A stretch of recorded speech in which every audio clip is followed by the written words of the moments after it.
Good evening and welcome to this live online hustings for the 2026 Senedd elections. I'm Tom Magner. I'm a freelance broadcaster, podcaster and radio journalist. If you think you've seen me before, you may well have done. I spent 2.5 years on COVID. This live online hustings for the 2026. That was a bit of an education. Well, tonight we're focusing on a group of people who are the backbone of our social structure, the hundreds of thousands of unpaid carers across Wales. These people save our Welsh NHS and social services billions of pounds every year, yet they often do so at significant cost to their own health, finances and futures. As we look towards the next Senedd term, the debate over how to support this vital workforce has moved to the forefront of the political agenda, at least for the next 2 hours. Tonight, we aren't just looking for warm words of appreciation. We're here to debate the specific policy mechanisms that each party intends to implement. We want to know how the manifestos on this panel will translate into actual lived change for those providing care behind closed doors. Joining us are representatives from parties across Wales, all competing for your vote. To our audience, to you at home, your questions are the heartbeat at the core of this debate. Please use the chat to contribute, and I'll be bringing your voices directly to the candidates.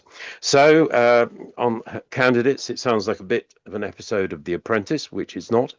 Candidates, the floor is yours. So let's begin. We'll be doing this in party name alphabetical order. So the first person you'll hear from now is Robert Griffiths from the Communist Party of Britain. Robert, take it away. Thanks very much. I'm very much a local person from this constituency. All my life, born and brought up from parents who'd lived in Ely and Cathays. One was a trolley bus driver, the other worked for the another worked for the NHS. My mother worked for the NHS as well, and I was brought up in Cathays. So I feel I know the constituency pretty well.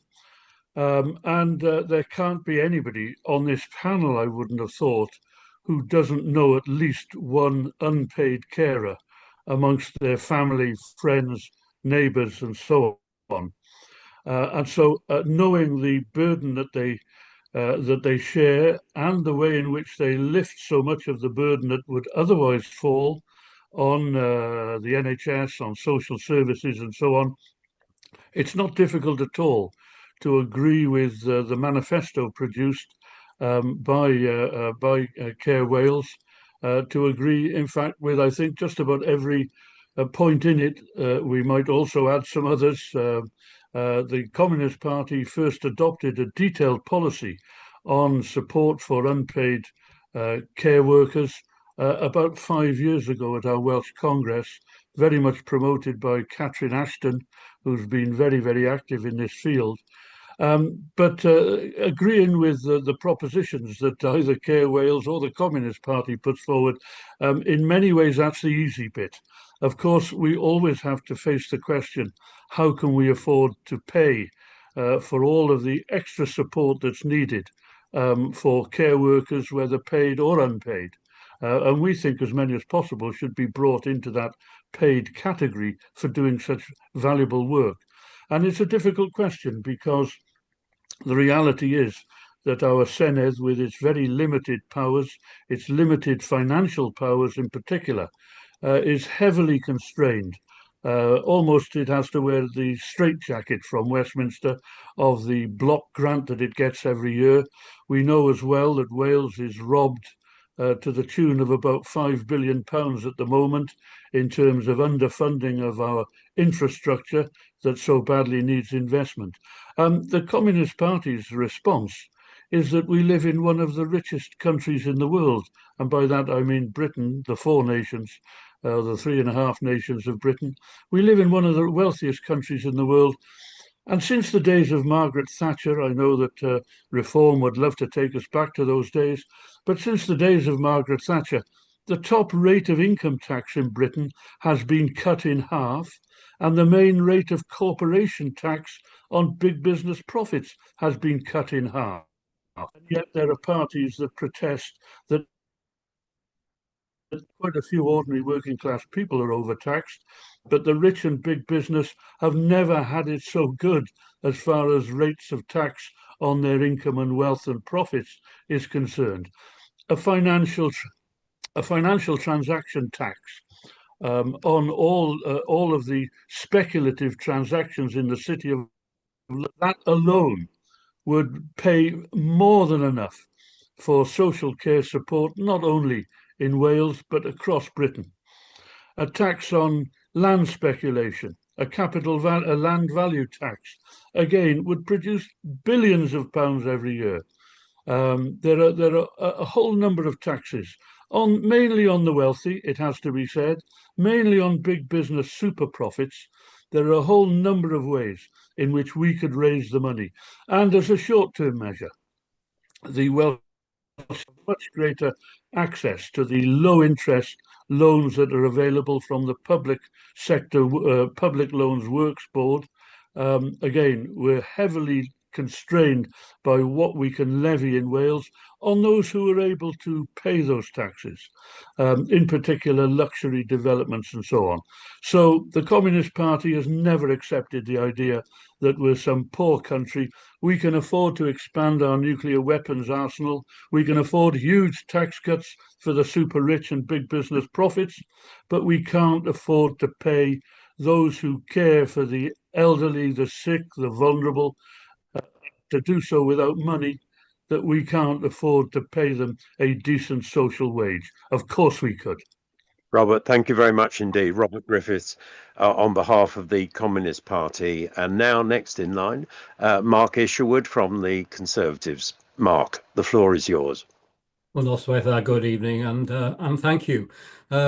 I've been a member of the Senedd for 23 years, 5 terms, and I'm actually just retiring. So I'm not asking you to vote for me personally, but for colleagues, many of whom have been there for a long period of time and have vast experience and have been fighting on these and other related matters for a very, very long time.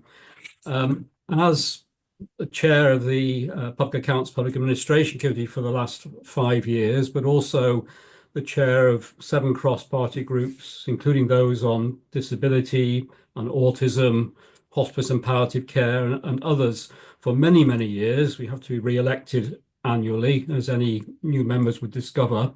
I fully endorse the statement in your conclusion that Welsh Government and local authorities must move from rhetoric to action, investing in identification, assessments, breaks, advocacy, and the long-term sustainability of support. Over a decade ago, I brought forward a private members bill, having won the ballot. And again, anybody who's elected will discover very quickly you can't just do what you want. It's all a question of winning ballots and getting opportunities to take your goals forward. I brought forward a bill called the Community Care Direct Payments Wales Bill. The Welsh Government at the time told me it had much of merit, but they couldn't support it in its entirety, and stated in the chamber that if I withdrew it, they would work with me to bring forward the Social Services and Wellbeing Wales Act, which is also referred to in your briefing. And I did work with the Welsh Government on that, and much of the content of my bill and those meetings went into not just the bill, but its codes of practice, which delivered rights in these areas. But I know from my casework and also the evidence received extensively in those groups I referred to that I've been chairing for a long time, we know that the public bodies are in large part ignoring that. They're not informing people of their rights to assessment, to advocacy and otherwise. They are micromanaging the direct payments. They're cancelling or withdrawing direct payments, or even asking people to repay monies because they feel people haven't spent them as the council would wish, which is in direct contravention of the intent and purpose of the legislation supported cross-party to give people voice, choice, control and independence. So my first priority, and that of my party in this context, would be to ensure that the intent, the rhetoric in that context becomes the reality, and that people do have an opportunity to design and deliver services with the public sector and monitor those services with the public sector and have direct choice and voice over the services they receive. In terms of specific commitments, very briefly, in the manifesto, I won't say everything, there isn't time, but introduce a right to respite for carers and give them free access to training and support. Recognise the role of young carers with the Young Carers Card Scheme, the provision of free bus travel and grants to access education, training and employment opportunities. Extend free bus travel to principal carers of those aged 60 and over, and establish an independent commission to consider long-term sustainable funding solutions for social care. Alongside that, I mentioned direct payments. We'd encourage the use of personal budgets and direct payments to empower those in receipt of social care to make personal choices. And as I indicated, it's not just a question of encouraging people to access that, so promoting and supporting them to do so, but it's about public bodies delivering parity of power, giving them the voice they need, deserve, and are actually already entitled to under Welsh law.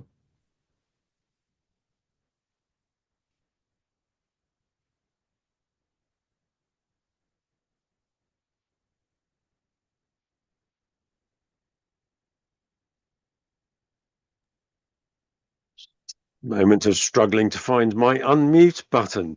The good old days of COVID briefings and multiple Zoom meetings. Well, Mark Isherwood from Welsh Conservatives, thank you very much indeed for your starting comments.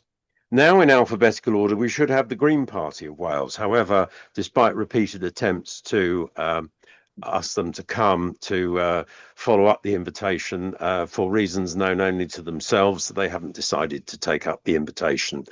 I will do my best as the debate goes on to introduce some of the ideas that they've talked about in their manifesto to see how you all feel about those. Next, in terms of the panel, is the Labour Party, and for them, Mark Palfreman. Take it away. Martin. Thank you, Tom. It's actually Martin. Yes, I know. Sorry about that. Too many M's. Okay. No problem. Off you go. Diolch am y gwahoddiad. Thank you for the invitation to be here this evening, and I'm really thrilled to be part of this debate. It's one of a number that I've had with unpaid carers over the last few weeks, and I'm learning as I have conversations with people that absolutely, as has already been said this evening, do very much for the health and care system across Wales on a daily basis. Just by means of introduction, I'm a county councillor in Llanelli in the Hengoed ward in Carmarthenshire, and I'm also on the list for Welsh Labour for the Sir Gaerfyrddin constituency, which covers the whole of the county of Carmarthenshire. Just to say, I mean, I'm proud, and Mark mentioned earlier that it was cross-party as it went through the then Assembly, but I'm proud that it was Labour that introduced the groundbreaking Social Services Wellbeing and Wellbeing Wales Act. Almost it is a decade ago now, isn't it? Which is difficult to believe. And in a former professional life, I was really privileged to be involved very closely on behalf of local government in getting that legislation through the Assembly. And one of the things that for me at that time, and I remember the debates that we had, that was absolutely pivotal was the role of unpaid carers, giving them recognition and giving them support as that key part of the system. And I think at the time we really were leading the way in terms of enshrining those rights, as has already been mentioned, into legislation. And since then, I think, it's easy to look at where things still need to improve, and I'm sure we'll have a lot of debate around that tonight, and that would be helpful to do so. But I think it's worth remembering that we have made some progress. There have been 20,000 short breaks provided for unpaid carers, and 11,600 people have been supported through the Carers Support Fund. There are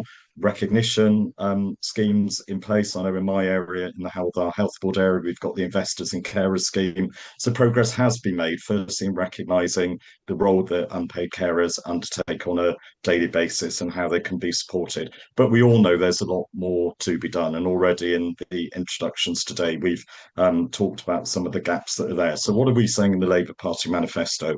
First of all, a clear commitment to increase support for unpaid carers. That will involve maintaining the Carers Support Fund. We've got a specific commitment to provide 16,000 short breaks. We'll be carrying that on for unpaid carers each year. That sits alongside more general commitments that we're making to tackle the cost of living crisis, to support people back into work, to give them flexibility in work, which will have direct benefits for unpaid carers, and to tackle some of those more generic issues around affordability and poverty, which we know unpaid carers are more likely to experience poverty than other parts of the country. Just to finish, just to say that I think in terms of the detail, we'll work some of that out tonight, because one of the things that I think we've demonstrated over the last decade or so is that we're committed to a co-productive approach where we talk with people, we work out together what works, and we make sure that those things are followed through as appropriate. And of course, we've talked already about money and investment. We're now at a period where over the last 2 years, since July 2024, we've had unprecedented settlements for Wales, 2.6 billion extra coming in thanks to the UK Labour government. That now gives us the opportunity to build on what's already in place and make sure that the needs that are still outstanding are met in a way that actually meets the needs and the aspirations of unpaid carers. Jochen Bowd, thank you. Thank you very much indeed, Martin. Martin Palfreman from Welsh Labour. The next in the order would have been the Liberal Democrats, but as with the Green Party, the invitation was issued, multiple follow-ups, but no result as a result of that. So I will do my best to summarise their manifesto commitments and put them to the panel shortly. And we'll be going to questions. We've got questions coming in thick and fast at the moment. But now in these introductions, it's the turn of Plaid Cymru and Sarah Rees. All yours. Thank you very much. I'm Sarah Rees. I'm your Plaid Cymru candidate for Pen-y-bont, Bro Morgannwg. I understand that all of us will be a carer or be cared for at some point in our lives. I grew up in a care home because my nan worked in a care home and my mum was a cleaner in a care home. So we even spent Christmas Day in care homes. It's something that is close to my heart. My beloved nan was my best friend, and sadly she died from a heart attack that was induced through the burnout that she experienced as being an unpaid carer for my grandfather. I last saw him in COVID on a screen, and it was thanks to carers who risked their lives to care for him and ensure that we could see him at that time. I currently have personal family experience of unpaid care through a disabled family member and an older family member close to us. My career has been in the third sector, where I've been a champion of carers' rights to bring carers' voices to the Senedd through creativity and through art, and really because I understood that carers weren't able to lobby themselves in the Senedd due to their carers' role. And that's one of the reasons why I stood for election and why I stood with Plaid Cymru, because I knew that it was about time that carers had more than lip service. They need to see action. We need to end the gap between the rhetoric of carers' rights in law versus the reality. It's shocking that less than half of all carers have had a carers assessment since that Act came into force in 2016, and Plaid Cymru really want to deliver that change for you. My job isn't just to tell you about what Plaid Cymru can do, because you know that, you've seen our manifesto already. I'm here to listen and learn from you, because I understand that of those 7 commitments that Voices Advocate have, that we haven't met 3 of them, of those 7, and I want to make sure that I can do my best to learn how to put them into our government policy should you vote for us and we lead a Welsh government. Thank you. Thanks very much, Sarah. Appreciate that. Sarah Rees from Plaid Cymru. And now moving on to the next panel member, it's Andrew Winston-Jones from Reform UK Wales. It's all yours, Andrew. Good evening, Tom. Thank you very much, Noswaith i pawb. Thank you very much for the invitation, Tom. My name's Andrew Winston-Jones. I am one of the candidates for one of your candidates for Reform UK in the Bangor, Conwy and Morn constituency. I live up here on Ynys Môn on the Isle of Anglesey, and I am actually myself, and have been for the last 6 years, an unpaid carer for my grandmother. She's 85 and very sadly suffers with vascular dementia, and I myself am an unpaid carer for her, and that's to help her maintain dignity and to assist her in staying at home rather than having to go into a care home. So we're fighting really hard. We're fighting as I'm fighting as a carer to keep her at home. So I've got real life experience. So that's why it was really important when this invitation was extended to me. It was an absolute privilege to be able to come on and join you. So diolch yn fawr iawn, Tom. I just want to start briefly by recognising something that doesn't get said often enough, which is that unpaid carers are the backbone of our communities here in Wales. We are the people stepping in every single day to support family members, friends and loved ones, often without the recognition, without breaks, and often at a significant personal cost, which we all know too well. I think it's important to understand the reality of the role of a carer, and I don't think people do understand that role well enough. Caring isn't occasional, and at times nor is it optional, it's constant. And it can mean managing medication, coordinating appointments, providing personal care, simply being there day and night. And it's work that holds families together, and in many cases holds the entire health system and social care system together as well. But what I've noticed from speaking to carers and from my own experiences is that carers do often feel invisible.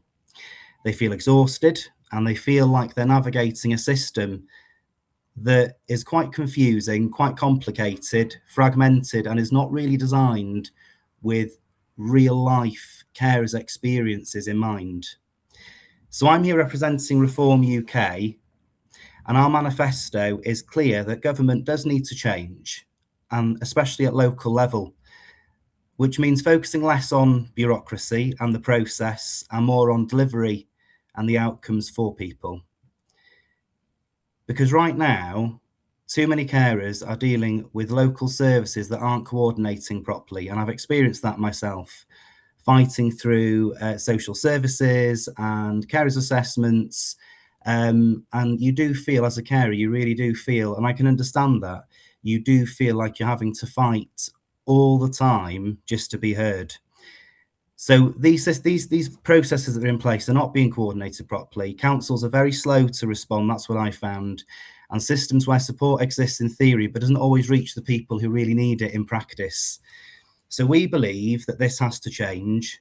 Local government must be held to account, and questions must be answered, not just for how money is spent, but for whether it actually improves people's lives. And does it improve carers' lives? That's the question that we need to be asking.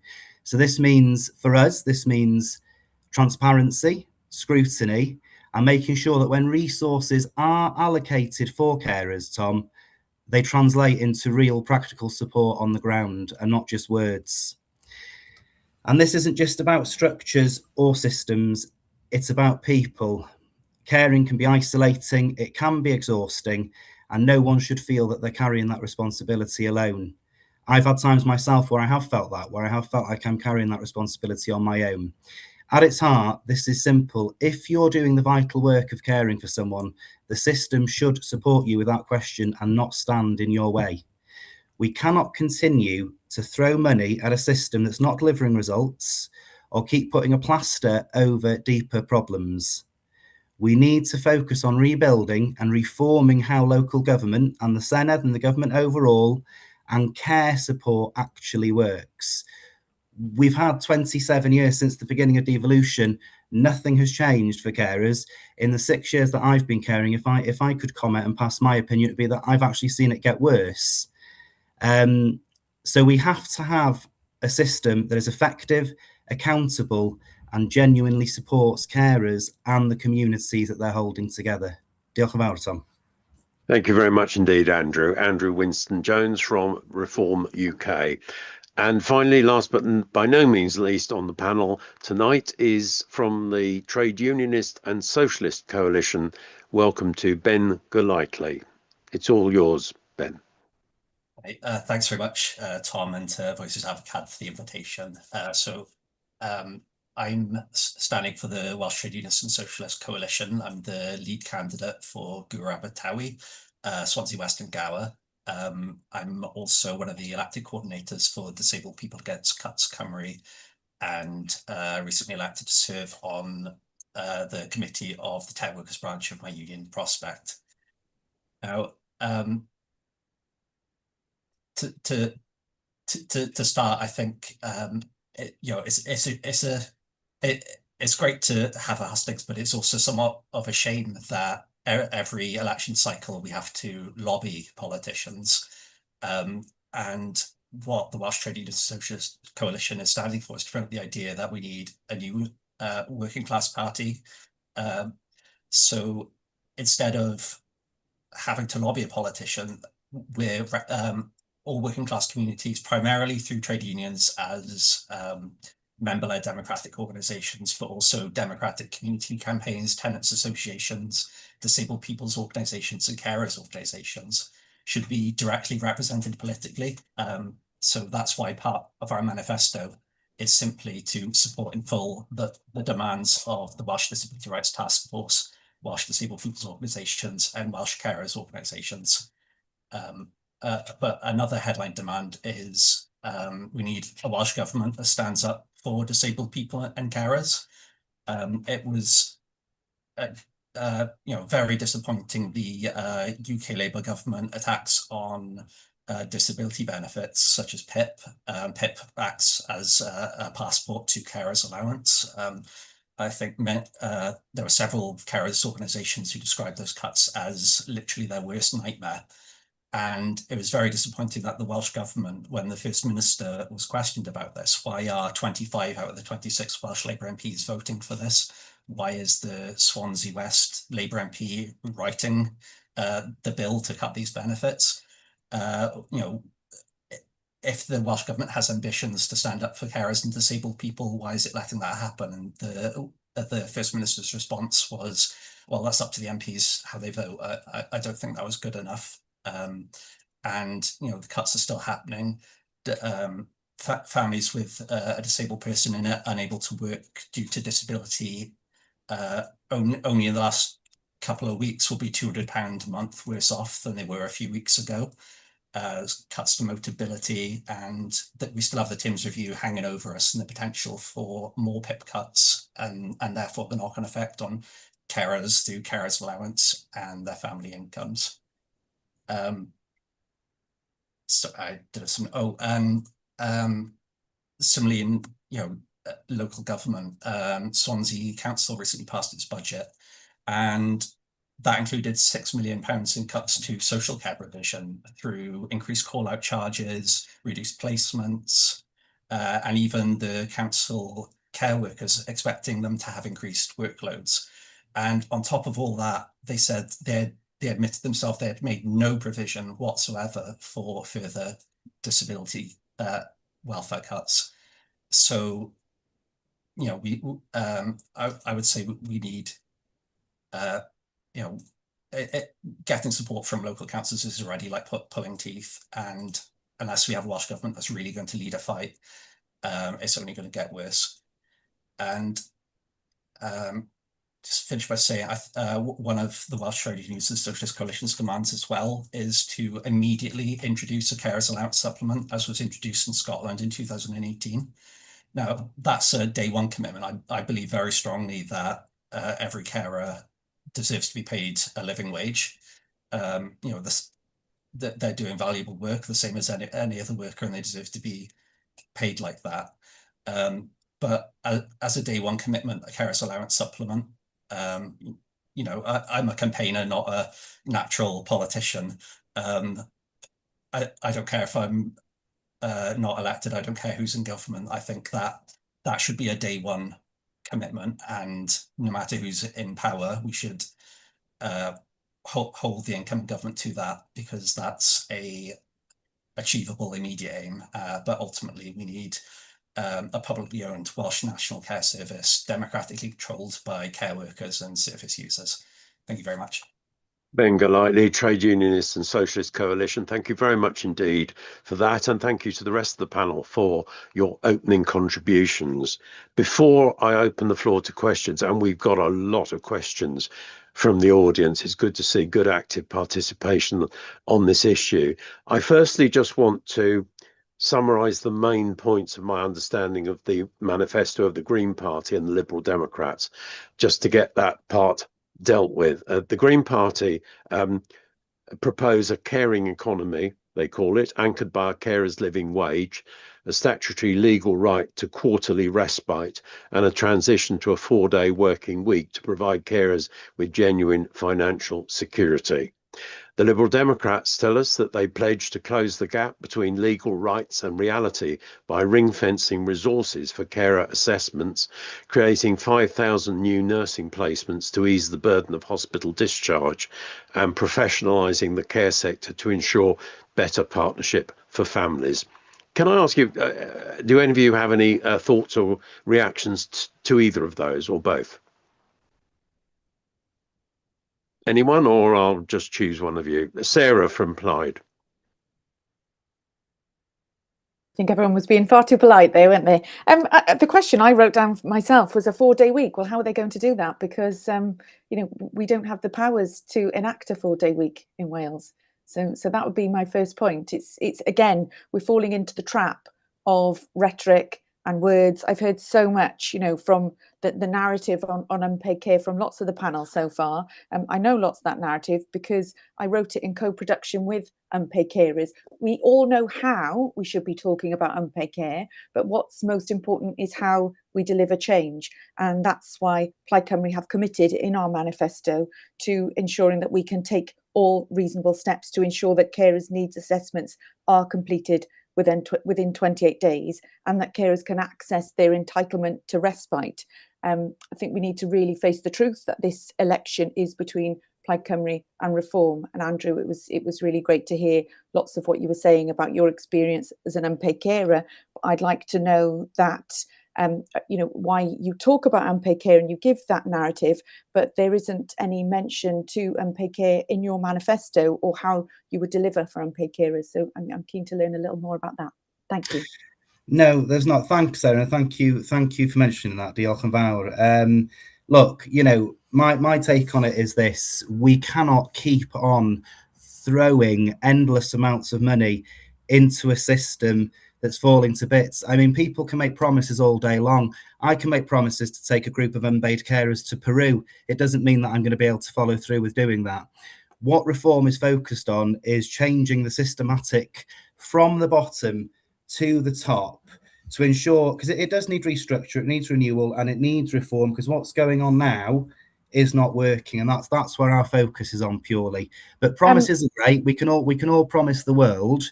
We can promise everything, but that we've been here every election, whether it's the Senedd, whether it's a general election.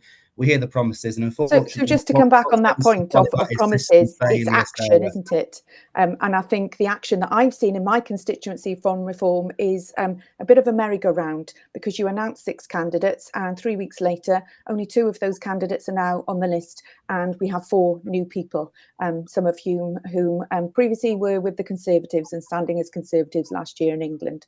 So I think we need to make sure that our actions do follow what people in Wales need. Thank you.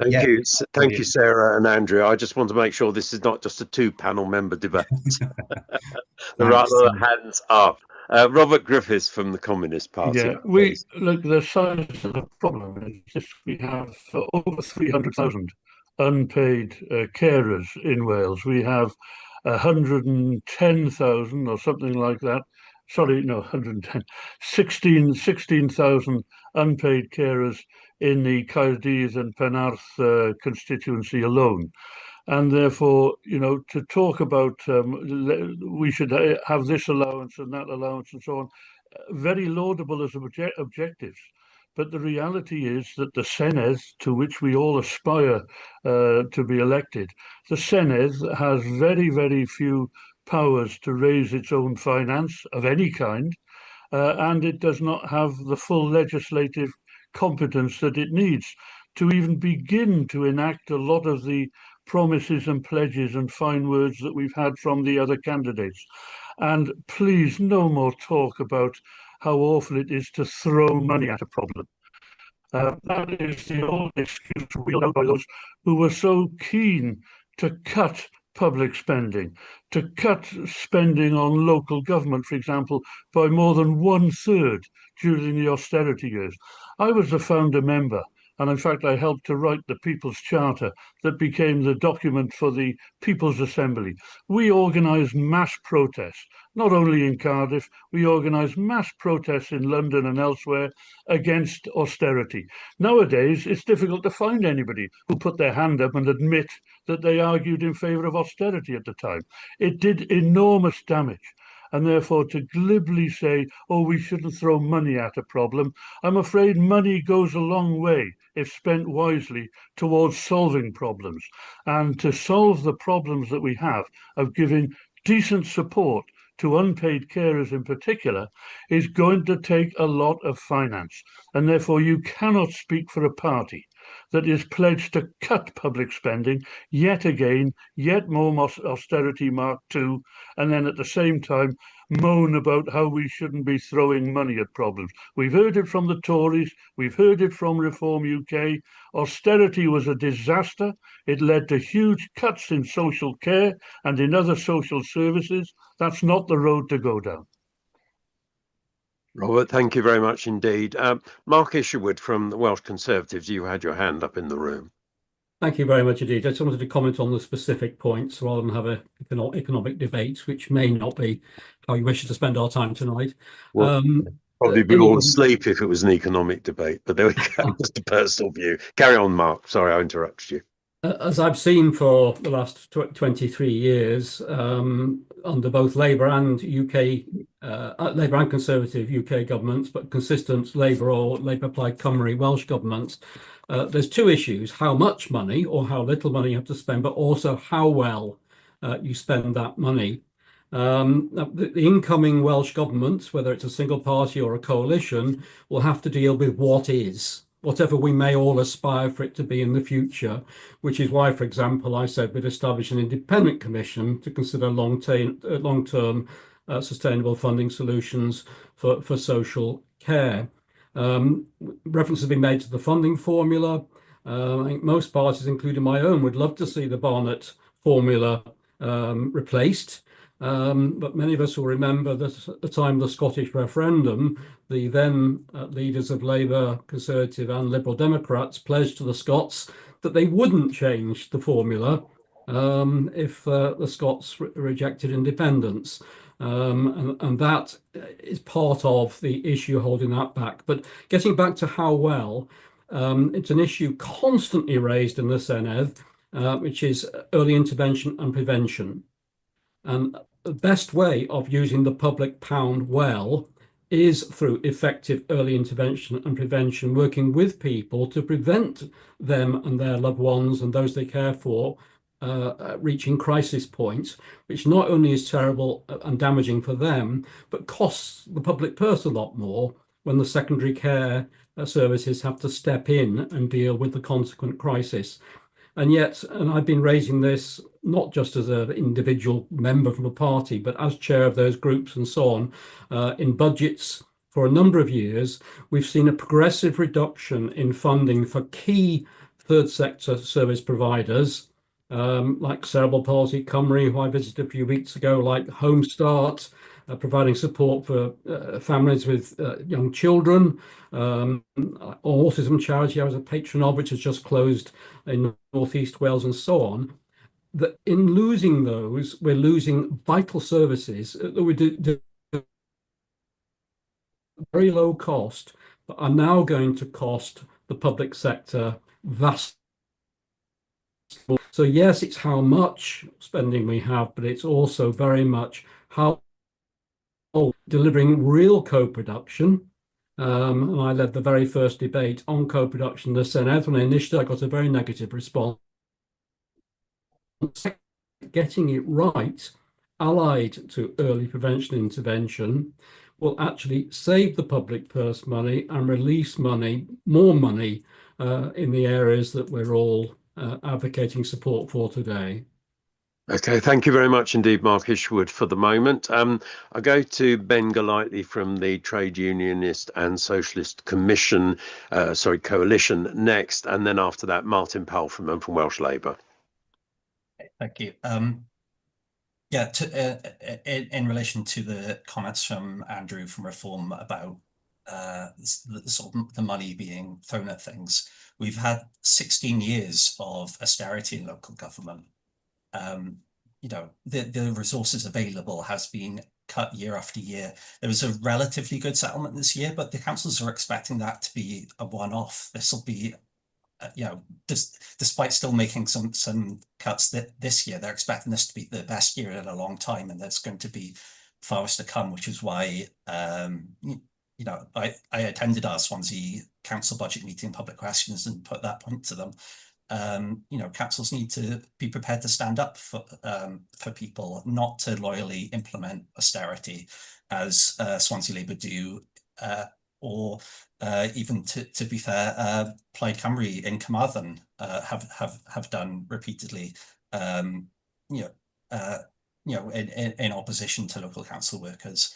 And I think it's disappointing, the sort of lack of ambition here, that if the Welsh Government doesn't have powers, we need to demand those powers. If we need to make lives better for people, we shouldn't, sit back and say, well, there's nothing that can be done. We need to fight for the budgets people need. And in Gwrabatawi and Cardiff, Fyn and Taff, the Welsh Trade Unionists and Socialist Coalition are the only candidates on the ballot paper who support the policy of 400,000 trade unionists in Wales to not pass cut budgets. I don't know, Robert from the Communist Party, if you might have a similar policy in your constituency. I don't know, but I'm sure you'll come back on that. Thank you very much. Okay, Martin.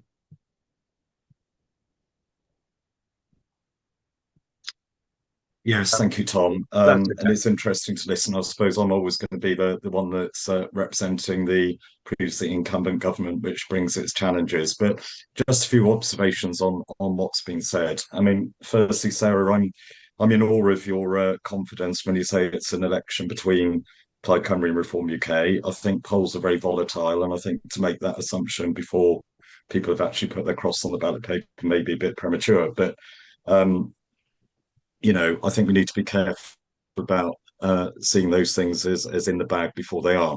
In terms of Reform UK, I think the way that they, almost magically talk about cutting expenditure still further and providing more, it just defies logic. And I think if we want to look at the experience of what's happened in councils that you control in England, I think, voters in Wales would be good to look at it and actually think very carefully before they trust empty promises on that front.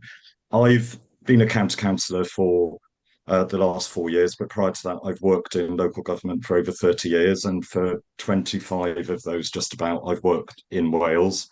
And I saw, the contrast. And when I first came to Wales in 2002, we had two Labour governments working together, and we were dealing with significantly increased budgets for the public sector and for local government every year.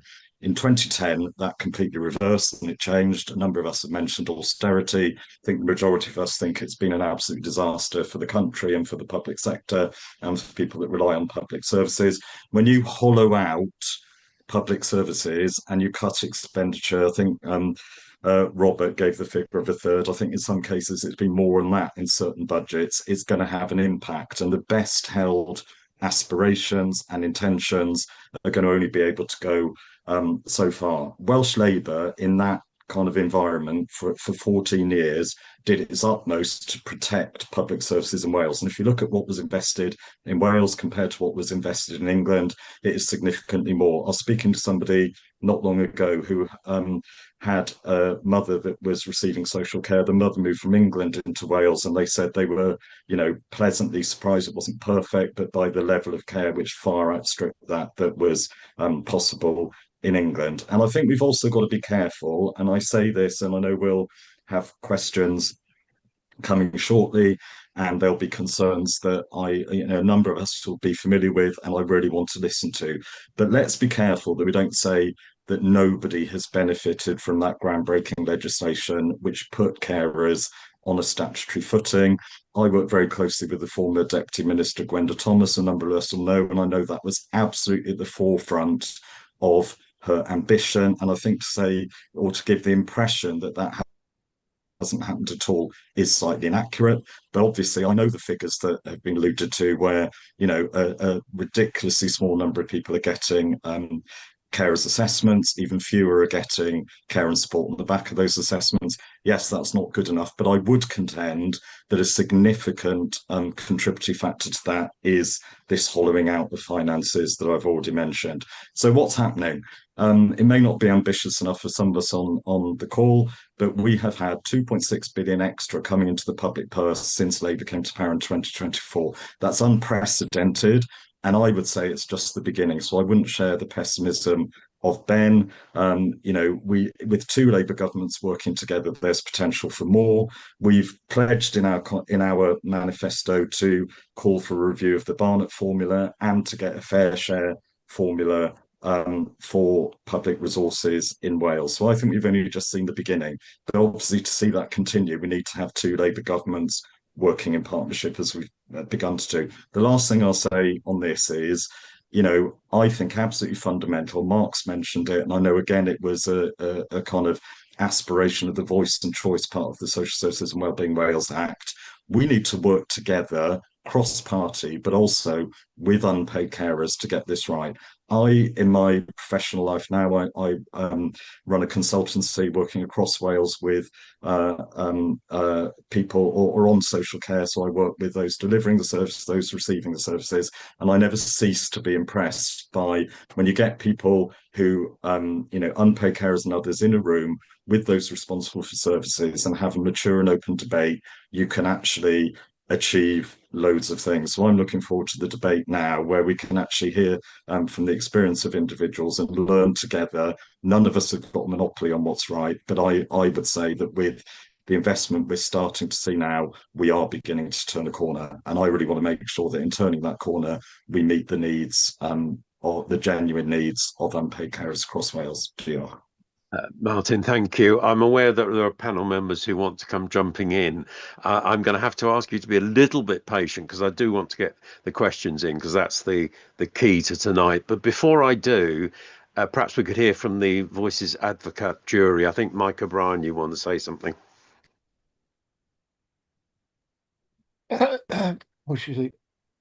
Just a couple of points I wanted to make. We've heard a lot tonight about co-production with unpaid carers, but past experience of co-production with the current government, the current Welsh government, has been that they'll send out a survey or they'll do a online consultation or they'll listen to what Carers Wales and Carers Trust Wales have got to say. Now, what we'd like to see as a smaller organisation that works day in and day out with unpaid carers on the ground is for the smaller organisations like ourselves to be able to have that voice at a Welsh Government level where we can tell you exactly what unpaid carers on the ground are saying. And the other point I wanted to make is, we've heard talk of early intervention and prevention. Now, that would be absolutely fantastic if that's something that can be done. But unfortunately, at the moment, we're working with 22 local authorities that don't seem to understand that if they put early intervention and prevention in place, it's going to save them money in the long run. So, one of the things that I'd like to know is how each of the parties, how they would get, the local authorities across Wales to come to the conclusion that, well, if we put early intervention and prevention in place, it's going to save us a lot of money and a lot of trouble in the long run. Okay, thank you very much indeed, Mike. Before any panel members come in, I don't want to start getting these questions in, and some particular points coming from at Jenny Spinks. She says, I live in Caerphilly Borough and have a disabled child. It seems the carer service is more focused around caring for adults. What is being done to help parent carers? She goes on to say, there is no sitting service for parent carers and getting a PA is extremely difficult. My husband works away with the Navy. I have no support. I'm stuck in summer holidays. And one of the points that Jenny also makes, I can't bring that she got quite a lot to say, and Jenny, I'm really pleased you have, because this is the point of this evening, that you have your say. But you actually made a comment earlier on in the chat room, which actually, to me, encapsulated a lot of what this debate is about. And she says, I had to ask for a carer's assessment, but they just offered me access to coffee mornings and entering a raffle to go to events. Would anyone on the panel like to respond to that? Sarah Rees from Plaid Cymru. Jill, thank you. Yeah, I think I'd like to respond to Mike's comment as well, that he was talking about co-production and grassroots carers, and I think local authorities, that's where a lot of care services are delivered, and that's where a lot of the failures sit. That's why Plaid Cymru were very insistent that we did ensure to look to the budget just before this Welsh Government ended, to make sure that budget included money for local authorities, because we knew that without that, because of years and years and years of austerity, that would fail some of the most important people in our society, who are unpaid carers. And then who was the person who made that other comment? Sorry, I didn't make a note. Jenny. Jenny. From Caerphilly. Okay. Yeah, and I think, Jenny, what you're really getting to there is that care services have not been at the forefront. And I'm really proud of Plaid Cymru's manifesto, because one of our absolute priorities is to make sure that we have a national care service that has parity with the National Health Service, because care is so pivotal. I've had conversations previously with the head of the ambulance service, who was saying, Welsh Government can keep throwing money at them for more ambulances, but the real infrastructure that we need is social care, and that social care that does support people who are caring for people at home. Because without those social care workers, we can't get anyone out of hospital, and the whole system is clogged. And they, these are the people that can offer that respite, that can deliver that support. And so if we look towards having this level of a care service, then that's really where we can ensure that not just having the assessment, which is vitally important, but it's what comes after the assessment, the results of the support that someone needs to be put into place. And I think that's why it's really important, and why I am so proud that we do have this as an absolute priority in our Plaid Cymru manifesto. Thanks. By the way, Jenny, if you're still able to watch, I know it's a pressure on time, can be difficult to watch for 2-hour program, but obviously do feed your reaction into the chat room as people try to address your question. And the next person to do so, Robert Griffiths from the Communist Party. Yes, I do believe Mark had signalled before me. Martin, I don't know if all is fair in love and war, as they say, but not in debate. If Robert wants to go first. Just to say, I'm very pleased that Jenny raised the point about unpaid carers for children.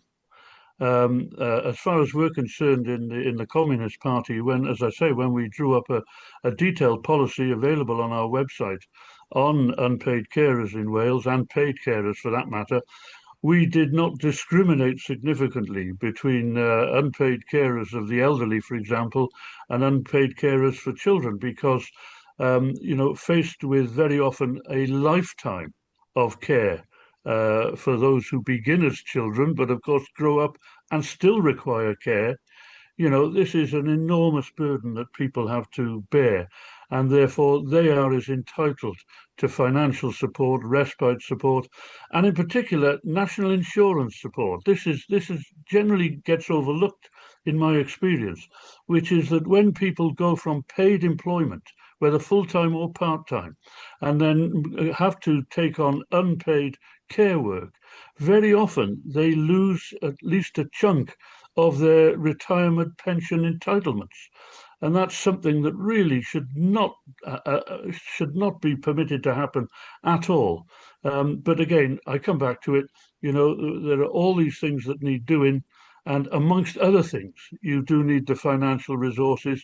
And I would like to see a Senedd. I'd like to see members of the Senedd have much more to say and do about the chronic underfunding that we experience in Wales, not just as a result of the Barnett formula, but because of the infrastructure investment fiddle that's gone on, whereby Wales is held to be benefiting enormously from HS2 railway development that goes nowhere near us. You know, in this and other ways, we are losing out to the tune of billions of pounds every year. And we need more voices in the Senedd that are going to speak up against this, are going to campaign against it. Can I just make one point, non-sectarian point to finish, by the way? I think the best Welsh government that we've had was actually when Labour and Plaid were in coalition. And together you actually produced a number of very progressive measures. Maybe you were in such sharp competition with each other, as well as cooperating, you felt that each one had to appear more progressive than the other. But it wasn't a bad period. However, you know, we are not overcoming those basic problems. Not enough powers, not enough fundraising powers. And we need voices in the Senedd who are going to campaign on that question.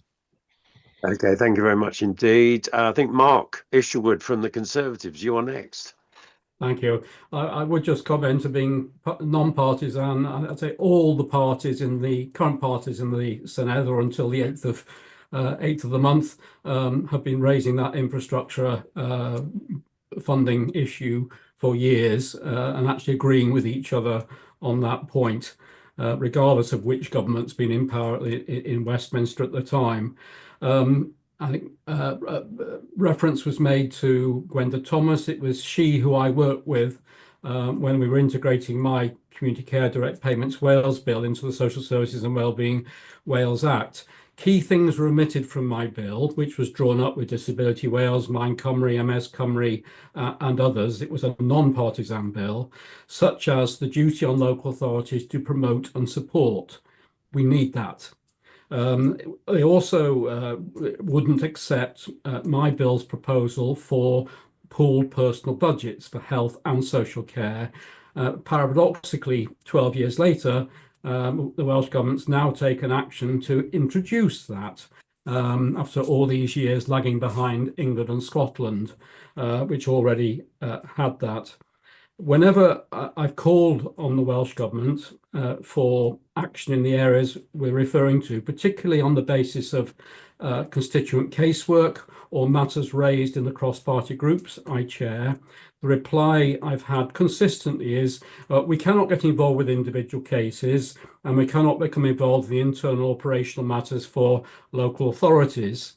Well, I'm sorry, that isn't good enough if there's evidence of consistent breaches of that legislation and the people who need the help most are not receiving it and too often are being blamed, bullied and labelled. Only today I got an email from the Standards Commissioner, the Senedd Standards Commissioner, rejecting a complaint against me for daring to challenge a public body in North Wales representing the mother who cared for an autistic child. And all I did was dare to quote the legislation and the expert evidence. I'll conclude this section by referring to my work as chair of the Public Accounts and Public Administration Committee. We work very closely with the Auditor General for Wales, and he, soon to be she, but he's consistently raised the weaknesses on matter after matter in monitoring and evaluation in Wales. So regardless of the merits of legislation, policy, or otherwise, the failure to monitor and evaluate, and if necessary intervene, has allowed this poor practice to become embedded. And as we heard earlier, in my experience, actually get worse. So, and some of this is about money, but some of this is about doing things very, very differently, using the tools and the knowledge and the experience we already have with lived experience at the core. I'm going to bring in some more questions in a moment and comments from the chat room. But firstly, can I know that Ben Golightly from the Trade Union and Socialist Coalition is keen to have a few words. And Ben, you're next, followed by Martin Palfreman from Welsh Labour. Thank you. I think Jenny's question is very good, and I'll indulge me for a second for being for getting to it indirectly, but Martin called me a pessimist. I think I'm more of an optimist. I think we can get the things we want. If I hadn't thought that over the past year, the PIP cuts would have taken billions away from disabled people and carers. So it shows that when we're organised, we can stand up and we can beat the UK government. And when it comes to care not being delivered as it should, quite often it's a postcode lottery. There's a lot of discretionary powers. I think that needs oversight, disabled people's and carers' oversight of council's discretionary powers to make sure it's being used properly. Mark Isherwood mentioned North Wales. There's another example that I know Mark Isherwood's been helping with, a disability advocate called Nathan Lee Davis and Chris, who have been fighting with their council, and similarly, having representatives like Mark trying to help and being rebuffed. There really needs to be a way to hold councils to account and make sure that things are delivered as they are, and that people can, people such as Mark are able to advocate for people. And I think it comes down to, we need more democratic control by service users, by carers, by disabled people, and by the workers in those councils. Thank you. Thanks, Ben. Martin? Thanks, Tom, and to colleagues for the comments. If I start with Jenny's question, which I agree, I think was a very pertinent one, and certainly, I think at our peril do we make that distinction between people caring for older people and children. There may be different needs, but I think those needs are of equal worth and need to be respected in the same way. In terms of respite, again, in my professional life, I always see that, or very frequently see that, as a poor relation. I think respite models tend to be inflexible. They might be very kind of fixed in terms of, overnight care or whatever. When I speak with parents and carers of older people, a more flexible approach where you might have set number of hours in the day to do things rather than having a set night every few months. Those are things we've got to work together to actually address, because we need to have a system that actually meets needs rather than tells people what they can get and they need to squeeze their lives into it. So, absolutely, I think that's an area we need to focus on. Just a few observations on the other points that were raised. I was interested by, Robert, your observation about that kind of progressive coalition, if I could call it that. I would say that, the fact that the Plaid Cymru Labour deal got more money for local government, as a local government person, I would absolutely welcome that, and I do. I think the National Care Service that Sarah talked about, we see eye to eye on that, because of course the National Care Service is something that has been established, at least in its initial form. We've got a national office for care and support, which I think is a really good step forward. And again, I think it's an opportunity for those of us that see that as a potential way forward to work together on it. So that's great. Early intervention and prevention, 100% agree with what you're saying, Mike. I spent quite a few years of my professional life managing really significant grants coming from Welsh Government to local authorities, to health boards and the third sector, to pilot and mainstream preventative approaches. I think, again, let's not say that no good has come out of that, because I think good has come out of it. My own personal view is we need to be a bit bolder in sort of continuing that investment without necessarily having masses and masses of sort of quantitative evidence that always seems to be asked for. When you say these about people's lives, we see the impact those things are having, and we need to keep investing in it. Of course, again, I would say to people think about how they're going to vote on the 7th of May, let's make sure we don't vote for a government that would withdraw that really significant funding that's gone into the sector for at least 10 years. Just the other thing I just wanted to pick up on, and I was just thinking about it, I think, again, it was your point, Mike, about smaller groups not being part of that conversation, and sometimes that engagement maybe not being as direct as it could be. I think there are, again, kind of resource issues to that, there are practical issues to that, but I was just thinking, we need to get to this place again where all of us play our part, don't we? So I'm a local councillor. I spend a lot of time with people in my ward that have caring responsibilities, that have concerns. Maybe, confession here, I don't do enough about making sure that those things are kind of relayed back through the appropriate processes in my council. Just an idea, again, it's a responsibility for all of us, isn't it? And I'm thinking maybe I need to be a bit more proactive in that. And your point, Mark, about you getting into a bit of trouble for challenging another public body, again, we need to move away from that, don't we? Because we need to keep that focus on the interests and the well-being of the people that we're seeking to serve. And I think anything that steps in the way of that needs to be really challenged. And I would certainly, put my hand up and say that I would do that, because yes, you've got subsidiarity, you've got kind of sovereignty of public bodies, but again, we all need to join together, listen to people, work with people, and actually make sure that what's needed is being provided. Thank you. Martin, thank you very much indeed. Before I move to the next question, I noticed, Sarah, you've been very patient with your hand up for a little while.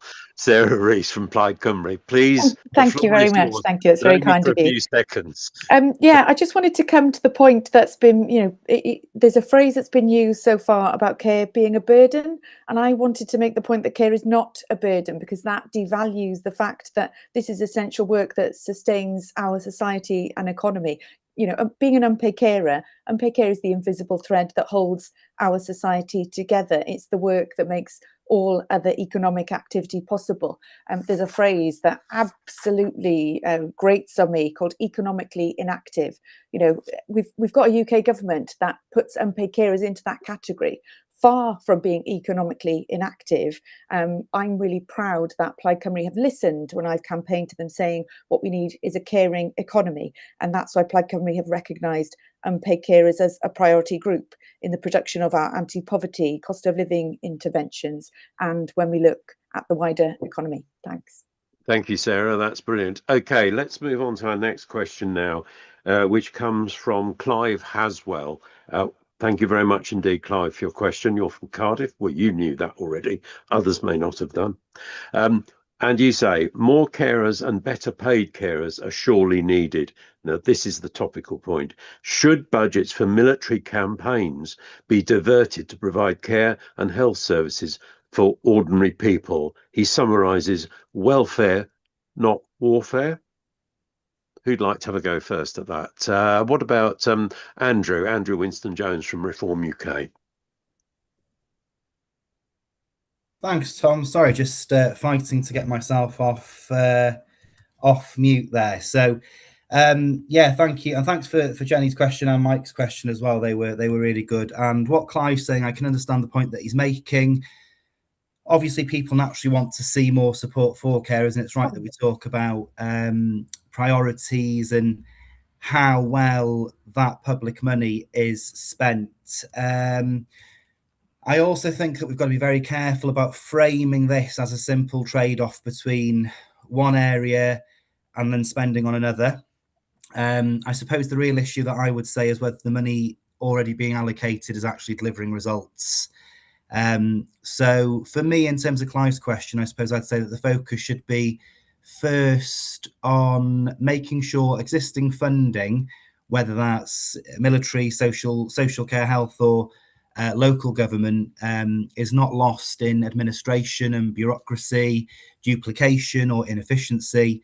but that it actually is reaching the carers on the ground. If the money was being spent wisely, I don't see why we would need to take from one pot, robbing Peter to pay Paul, so to speak. I don't see why we'd need to take from one pot to put in the other if the money was being spent in the right ways and if that waste was being cut. Too many carers are telling us, and myself, like I've told you, I'm a carer, Tom. So many carers that I speak to tell me that, you know, that the system feels like it has its resources, but the support doesn't translate into real help. So it's sort of going in, but it's not coming out the other side. So I suppose my answer to that, to sum it up, would be that if we were spending it properly, we wouldn't need to be making cuts elsewhere. Robert Griffiths from the Communist Party, you have your hand up. Yeah, I think Britain's armaments expenditure is probably the most grotesque example you could pick of huge amounts of public money being poured into private armaments companies who then deliver substandard products years and even in some cases a decade behind schedule, costing 3 times the original budget. But we never hear then about how throwing money at a problem doesn't solve it, about bureaucracy, about waste and so on. The wastefulness, I mean, we've just had this fleet of armoured vehicles delivered. Billions of pounds over budget, 5 years too late, and because of vibration problems, they're probably unusable. Where's the outcry about that? Where are all our champions of wise public spending when it comes to grotesque examples like that? I'm afraid it is a trade-off very often, because those who are quite happy to see enormous sums ploughed into weapons that will probably never be used, and yet are on the ball, are very much on alert when it comes to any hint of overspending or incompetent spending when it comes to health, social care, education, and the rest of it. I'll finish just on this. Yeah. The reality is that Britain is now expanding its nuclear weapons program, not only with an extra nuclear submarine or 2 and so on, but with between 60 and 80 new nuclear warheads, each one costing billions of pounds each. I don't have any problem in saying, cancel just a couple of those for starters, and we could afford a properly funded universal social care system, not just in Wales, but throughout the whole of Britain. Now, who else is going to follow me? Who else is in favour of cancelling a couple of those nuclear warheads? We'll still have another 50 or 60 extra ones. Who's in favour of cancelling those so that the money could be spent on a social care budget? I don't think you'll see many hands going up, possibly my friend in Plaid Cymru and certainly Ben, but I suspect the others will have to sit on their hands because those are the orders they've been given. That's the script they've been given from their party headquarters in London. I'm afraid you'd be wrong on the hand-raising front, because neither of them have put their hands up. However, Martin Palfreyman from Welsh Labour would like to have a word. I would, thank you, Tom. And my hand wasn't necessarily put up in response to Robert's challenge there. Although I would reassure you, Robert, I have no script in front of me other than the notes that I'm writing myself, so that may make you feel better. Instinctively, I'm sure I'm joined by everybody on this call that would say welfare or warfare. I think it's a no-brainer, isn't it? I want to see public sector resources put on, improving the lives of ordinary people and giving them a better quality of life. We live in a mad world. I don't know if anyone else has noticed that, but we're seeing things happening on the news that even a year ago we'd have thought would be absolutely impossible. I'm not going to name any names, but everyone, one of the chief protagonists I'm talking about. Within that environment, we have to have a sensible, if regrettable, approach to the defence of this country. You'd have seen today that our Labour government got criticised by a former Labour minister for not being strong enough on that. Yeah, there's a whole debate, and I know tonight isn't about defence spending, but I think I just wanted to put it there that whatever our kind of instinctive preferences would be, and I guess there's a lot of consensus on this panel tonight, we have to live in the real world. I think this resources issue, not surprising, is coming up again and again. And, at risk of repeating myself, the Labour government that came in 2024 inherited, an evidenced black hole, which is going to take years to put right. We're putting measures in place, independent observers will say we're putting measures in place to actually start trying to get the economy to grow again. You then have some of the mad events that I've talked about that throw that off course. I think any government in power at the minute would be struggling with some of that. But I think, getting that growth so that we can actually get more money into the economy and be able to properly invest in public services, because I don't think we're there yet, is actually going to take time. And that's something that, our First Minister has been very clear about in terms of pressure that is put on the Labour government to make sure that Wales gets its fair share of resources. And I've already mentioned some of the commitments along those lines in a manifesto.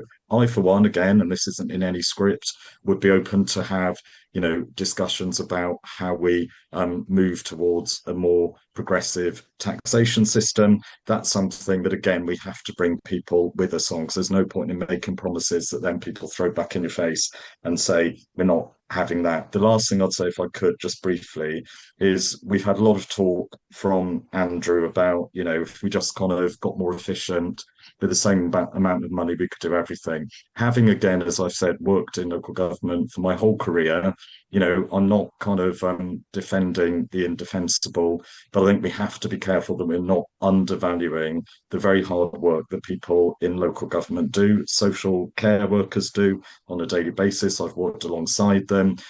I've been in positions where somebody gets made redundant or retires, because of austerity, that position isn't replaced. So you end up getting less and less people doing more and more as demand goes up. So I think we need to refrain from being simplistic and saying it's all about making it more efficient and everything would be all right. We need more money in the system. We need to get there. It's going to take time. But certainly a Labour government in Wales working with the Labour government in the UK would be absolutely united on doing everything we can to make that a reality. Thank you. Thanks, Martin. Ben Golightly from Trade Unionist and Socialist Coalition. You'll go next. Would you like to let Bobby Joe and then Mark go first? Because I think I've I've got to. I'm going to Bobby Joe in a moment, because then I'm going to another question. So briefly, if you can, and I think Mark Isherwood again briefly, if you can, and then I'll go to Bobby Joe, Voices Advocate. Okay, yeah, and I'll echo what Robert Griffiths said. Sorry, when he said who will hold their hand up, I didn't think he meant literally. But yes, my trade union was one of the few that, when the disability cuts were announced, welcomed the increased defence spending, but didn't criticise the disability cuts, which was a mistake. I brought a motion to our conference to reverse that, because it was taking by default the position of warfare, not welfare. I think that there's a very good historical example. Lucas Aerospace Engineers, when they were made redundant, they said, instead of working on missiles that kill people, we can work on things that help people. And I think that's the way to go about it. I think the weapons industries and the workers working there, I think those industries need to change, and that doesn't mean shutting down those factories and sacking the workers. It means transforming them and building better things. But it's a very, very interesting topic, the whole welfare not warfare. We've discussed it a lot in Disabled People Against Cuts and elsewhere. I could talk forever about it, but I won't. Thank you. Thank you very much indeed. Mark Isherwood from the Welsh Conservatives next. Thank you. I will respond with one economic comment. The black hole in 2024 was roughly 40% of the size per head of population inherited by the incoming Conservative led coalition in 2010, despite the pandemic and the cost of living crisis triggered by Russia's aggressive militaristic actions in Eastern Europe. And that was a wake-up call to us all. I heard figures on the radio this morning, I've not checked them independently, but said that UK spending per head of population on defence has now slipped to 14th in NATO. And arguably, that's emboldening our potential enemies because our deterrence, particularly at a time when Mr. Trump is threatening to withdraw the US umbrella, threatens, as George Robertson has indicated this week, the threat of a terrible European war. So we should be talking in terms of how to maintain the peace whilst also sustaining common sense, compassion, and decency. I get contacted regularly, actually, by one particular constituent in Anglesey, but by others also, reminding us that when tyrants, through warfare, achieve power, they often target disabled people. He refers to the terrible treatment of the Nazis, for example, when autistic and disabled people were exterminated alongside other groups. And we must be ever mindful of the need to deter that sort of horror. But at the same time, we mustn't penalise people who need support. Another case I had today was an autistic mum referred by the DWP this week to her local authority on safeguarding grounds because they refuse to understand and meet her communication and processing needs. That's not about money. That's about a failure of good governance. It's about ignorance triumphing over common sense and understanding. And we can't put a monetary value on that. So it isn't a simple trade-off, but in order to maintain the peace, we must be mindful of some of the warnings we've heard about this week from across the political spectrum. Mark, thank you. Bobby Joe Harhol from Voices Advocate, as part of our Eurovision jury, I'm going to try and be as succinct as I can, and that would be brilliant because I want to try and I know I'm feeling it. Have enough time to get all in. We have a solution to that.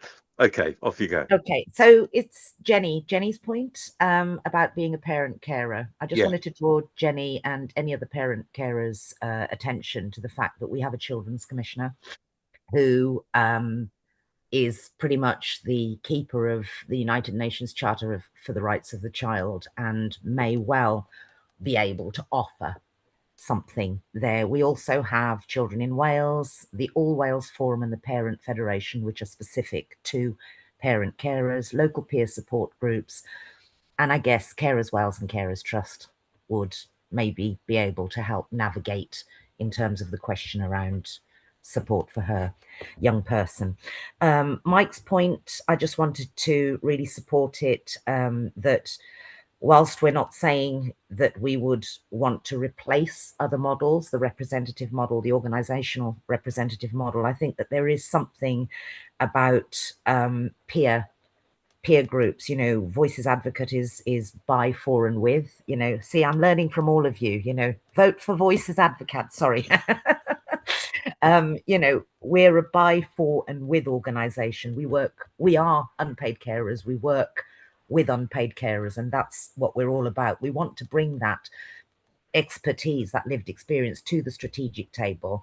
And I think that we do need to make those resources available, Martin, to make sure that that lived experience is supported at the strategic table if we really want to truly, if you really are saying that you want to know what matters to unpaid carers, then you've got to have them sitting at the table. And finally, welfare. I am coming, Tom, I promise. Welfare, not warfare. I'm just going to bring this to your point, Mark, about complaints. I think that there is, I'm going to take, is it Chris from Cardiff? Tom, was it Chris? Yeah, you caught me out there. Sorry. His name was Clive, wasn't it? Clive. Sorry. Clive from Cardiff. If I can just take the parameters of what you're trying to say, and if I could just apply it to the complaints process in Wales and just say, I think that public bodies, you know, whichever public body, whether it's a local authority, health authority, whatever, we need to get a little bit less defensive about people raising concern, because that does waste a lot of money. And I think that, you know, am aware of a number of people who are going through legal processes simply to have their voices heard. And that is a very costly endeavor, when actually the simplest thing would to be to humble oneself and work in partnership with the people that these matters affect. That's it. Sorry, Tom, not as succinct as I would have liked. You took too long a breath then, and I thought you finished. Sorry. Okay, moving swiftly on to the next question, or next comment question, comes from Janice Griffiths.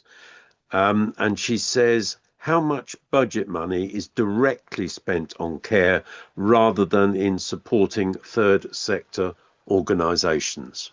Who'd like to have a go at that one?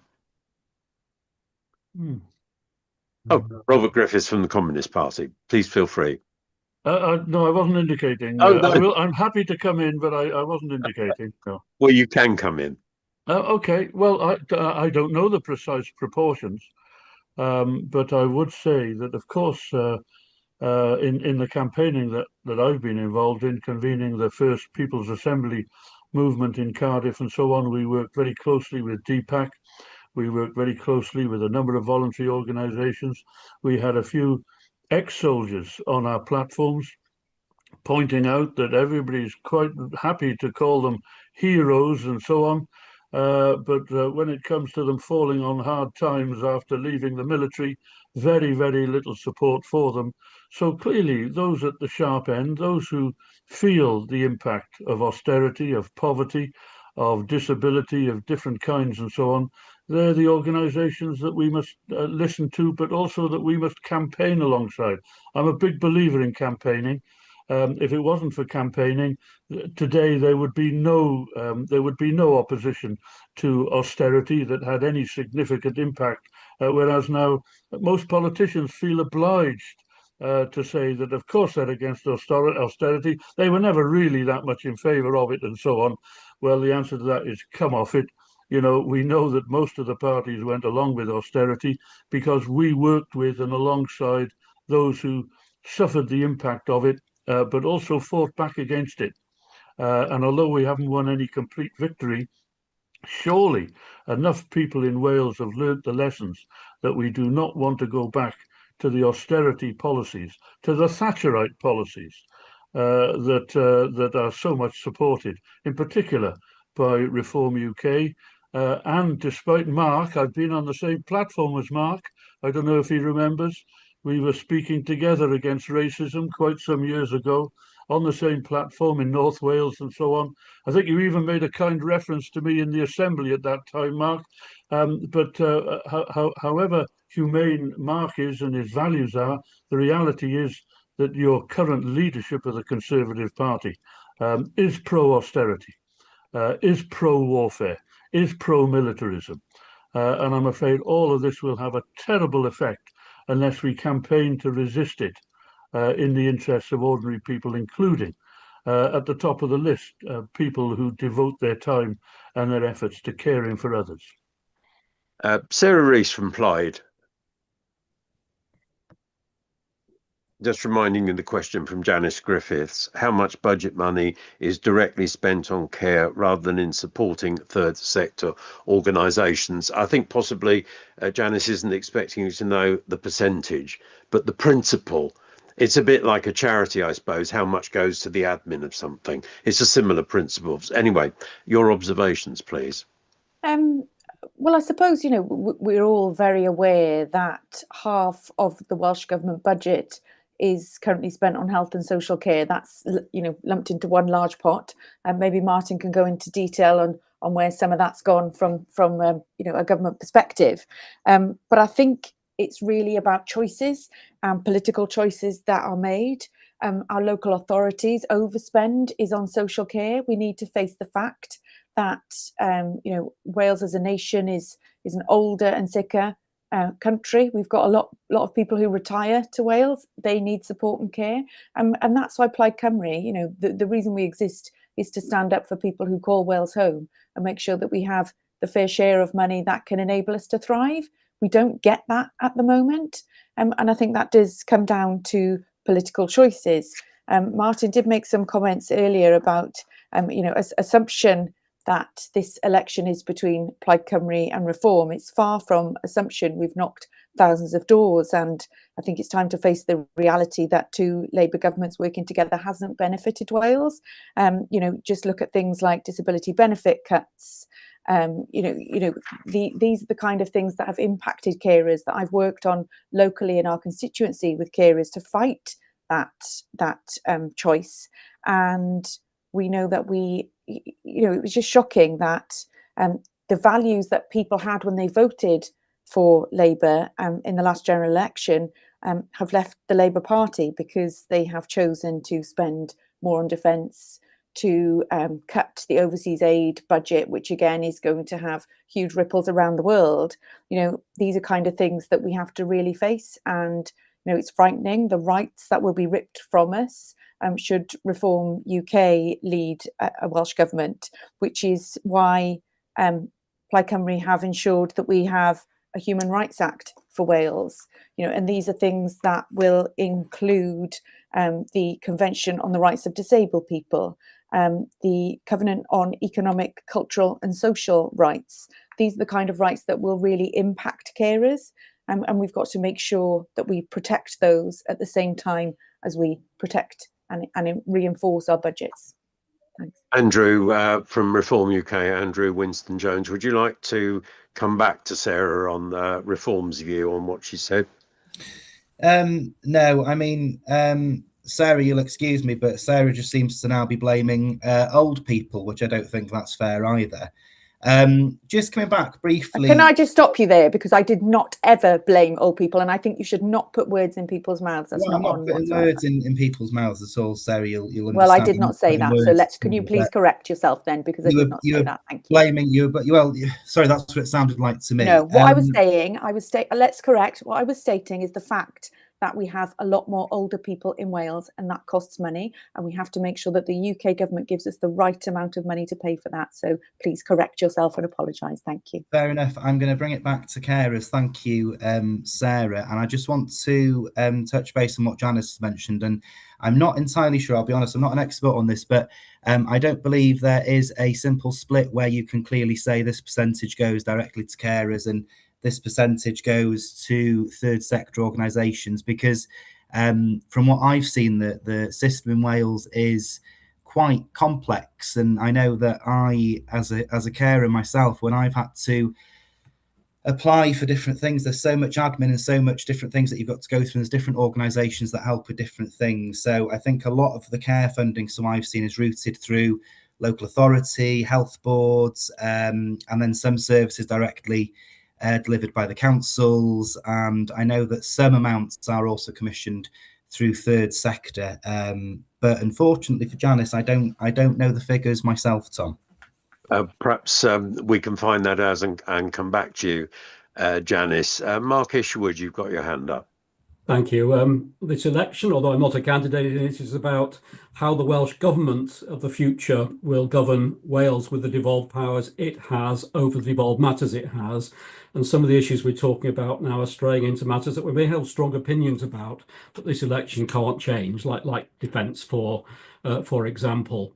I would say about my UK leadership on non-devolved matters, the focus in the areas referred to are on sound finance in order to avoid austerity in the future, and trying to maintain peace by being seen as a credible deterrent internationally. But that distracts from the issues at hand. It's in our manifesto. We want to incorporate the United Nations Convention on the Rights of Disabled People into Welsh law, and embrace the social model of disability, the right to independent living, introduce an autism and learning disability bill for Wales, and much more along those lines. So that's the reality of what we can do and we seek to do within the devolved powers we already have. In terms of the specific question, you're bang on right, and I referred to this earlier.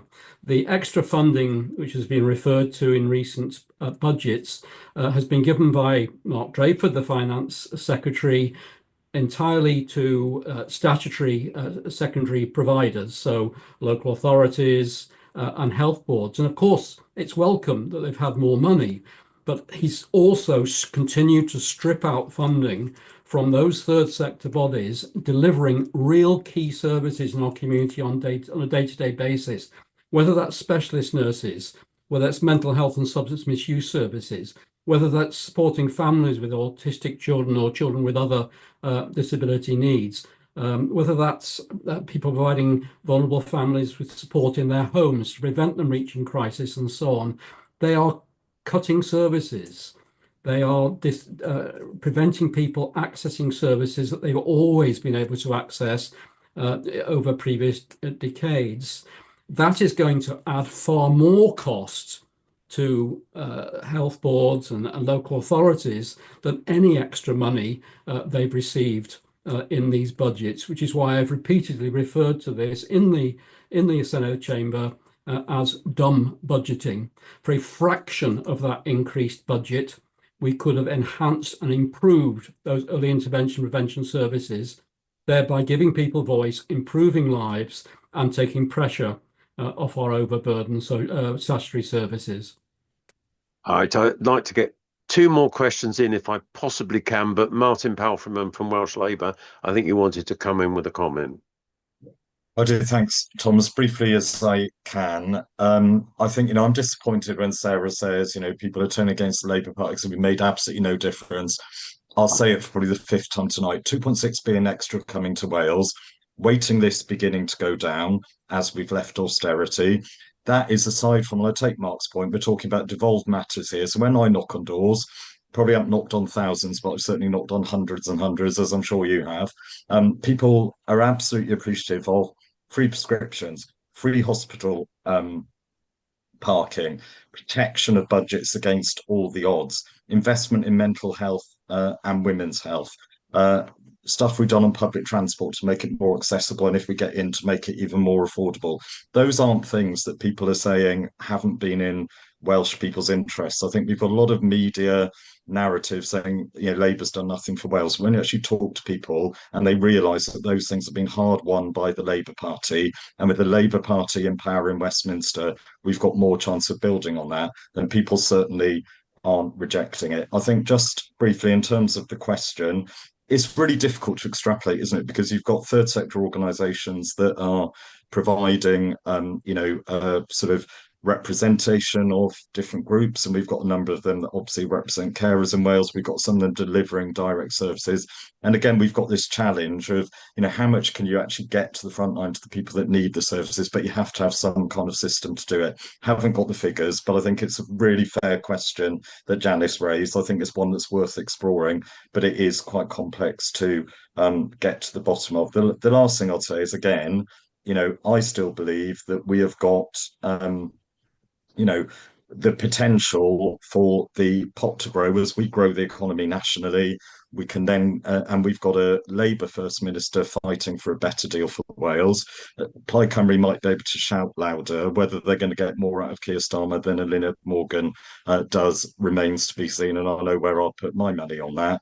And if I could just throw in, if we ever go down any road of independence for Wales, then certainly we're not going to get anywhere as good a deal as we do as part of the United Kingdom, which is obviously why Labour is very clearly, standing up for the retention of Wales as part of the United Kingdom. Thank you.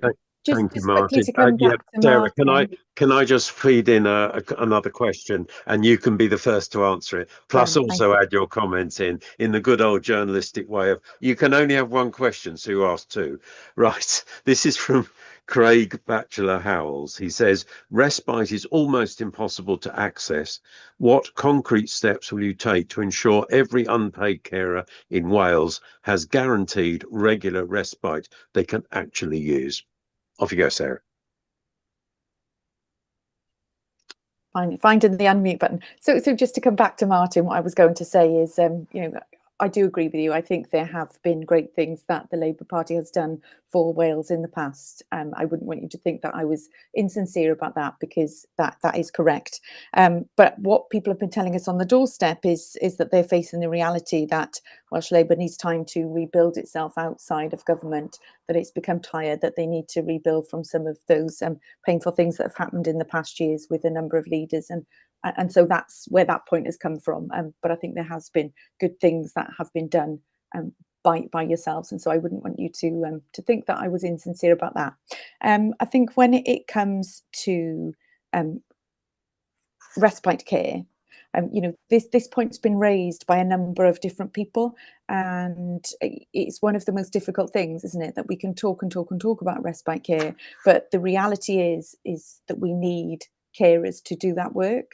There are key things that we need to do to support social care workers, like having a fair wage. You know, it was great that Welsh Labour did have that in, and they promised that we would have fair wages for social care workers in Wales. However, a lot of that money that was put in to deliver that has been taken up by the increase in national insurance contributions that the UK Labour Party brought in. And so we need to make sure that we pay social care workers fairly. We need to make sure that we can recruit social care workers, which is problematic when there were changes made to visas and people couldn't bring their family with them to do this essential work. You know, we've got to fix some of those areas, because it's all the building blocks, isn't it? We've got to stop putting sticking patches on things and start to work on those building blocks that will ensure that we've got social care workers. So it's not just a promise of having respite care, but an actual delivery. Thank you. Ben Golightly from Trade Unionist and Socialist Coalition. Thanks, Tom. I think Bobby Joe said it really well, and I think Mike made a similar point. But Bobby Joe said vote Voices Advocate, and I think unironically that's what I think needs to happen. I think carers organisations need to be involved in keeping the government accountable. Mike said before, we get you know, consultations, and nothing really seems to change. You know, we get a consultation, and then a few years later, oh, those needs are still unmet. Let's have another consultation. Let's have another plan. You know, one of the Voices Advocate demand number 4, I think it was, demand accountability. You know, accountability in unmet needs and on outcomes. You know, I think, you know, absolutely, I believe that, and I think carers organisations, disabled people's organisations, and organisations like Carers Advocate should be, you know, funded and given the support and given the powers, frankly, to be scrutinising, monitoring, measuring how the Welsh Government is actually delivering on what it promises, and not just, you know, at the end of a 5-10-year plan when things haven't changed, you know, but for that not to be all it is, but for it to be a continual thing where, you know, if you look and say, oh, when the Welsh Government isn't going to hit that target, how are we actually going to do it? And in identifying unmet needs, that involves also identifying what funding is needed to meet those needs, and demanding a needs budget that can achieve it. So I don't think I articulated my point very well, but hopefully I got it across. Thank you. I think we understood what you were saying, Ben. I can see Bobby Joe's got her hand up for Voices Advocate, but we're in the last 15 minutes now, and I want to come to you a bit closer to the end, if I may. Martin Palfreman from Welsh Labour. Thanks, Tom. Just a couple of comments. I think respite, we've all said it, haven't we? And we've had a number of questions on it. It is absolutely key. It's critical. Yeah, we've made commitments, I say, on our manifesto for 16,000 short breaks every year. That, I guess, is skimming the surface. We need to do more than that. I would, you know, bring the same arguments in. We said we've got to get growth, we've got to get more money going into public services, and that might give us some more leverage to do it. But I think we also need to think really creatively. I mentioned earlier that we need to look at respite models, how that is not only to meet the lifestyle needs of unpaid carers, but there may be opportunities to do it in a more efficient and effective way. I think also for me, respite is a key part of prevention. The point that Mike raised earlier, that that it helps prevent carers from deteriorating themselves, from burnout and all the rest of it. I think and I'm aware of a number of carers sort of respite and other facilities that have been funded through some of the grant funding that I mentioned earlier. That's why I think it's imperative to keep that ring fence funding for preventative services. Respite's a key part of that, and we might be able to grow new ways of doing things, evidence that it works, and hopefully then as the economic situation hopefully improves, I'll be an optimist here again, that we can do more, build on it, and actually replenish what is, we all know, a service that's not where it quite needs to be. Thank you very much, Martin. Mark Isherwood from Welsh Conservatives. Thank you. Well, I've spent 23 years listening to people telling us what we should do. So I'll talk about what we're proposing to do in our manifesto. So I repeat, introduce a right to respite for carers and give them free access to training and support. In addition, promote joint working between the NHS and social service departments, allied to developing a workforce strategy, amongst other things, to maximise prevention, early intervention, alongside rehabilitation where feasible. And finally, and we heard reference in the last question to third sector providers having to cut service or going bust. Many of those provide respite, either directly or indirectly. So in delivering on our aspirations, we must, not just should, but we must support them to enable them to support the families and the carers concerned to actually achieve the respite that we say that they should be having. Thank you very much indeed, Mark. I think what we're going to do now, I think when we were talking before we went on air, I was saying I was going to give you a minute each to summarise. There's been quite a lot of comments in the chat room. Well, there have been a lot of comments in the chat room. Thank you very much indeed for that. It's much appreciated. One particular one from Kerry Lynn Higgins strikes a chord with me, and I think it goes to the heart of this whole thing. And so I'd like you each in turn, and I'll come to you in party alphabetical order for this as a finishing. Kerry Lynn Higgins says, amongst other things, how can we be assured that all candidates will ensure action and not just more words? Let me feed into what Kerry Lynn says. I've been reporting on Welsh politics since COVID, before COVID, during COVID, and since. And it strikes me that there's one figure that no one ever talks about, and that is the proportion of care provided by unpaid carers. Over 90% of care is provided by unpaid carers. So we're generally, when people talk about care, they're talking about the minority part, the paid care workers.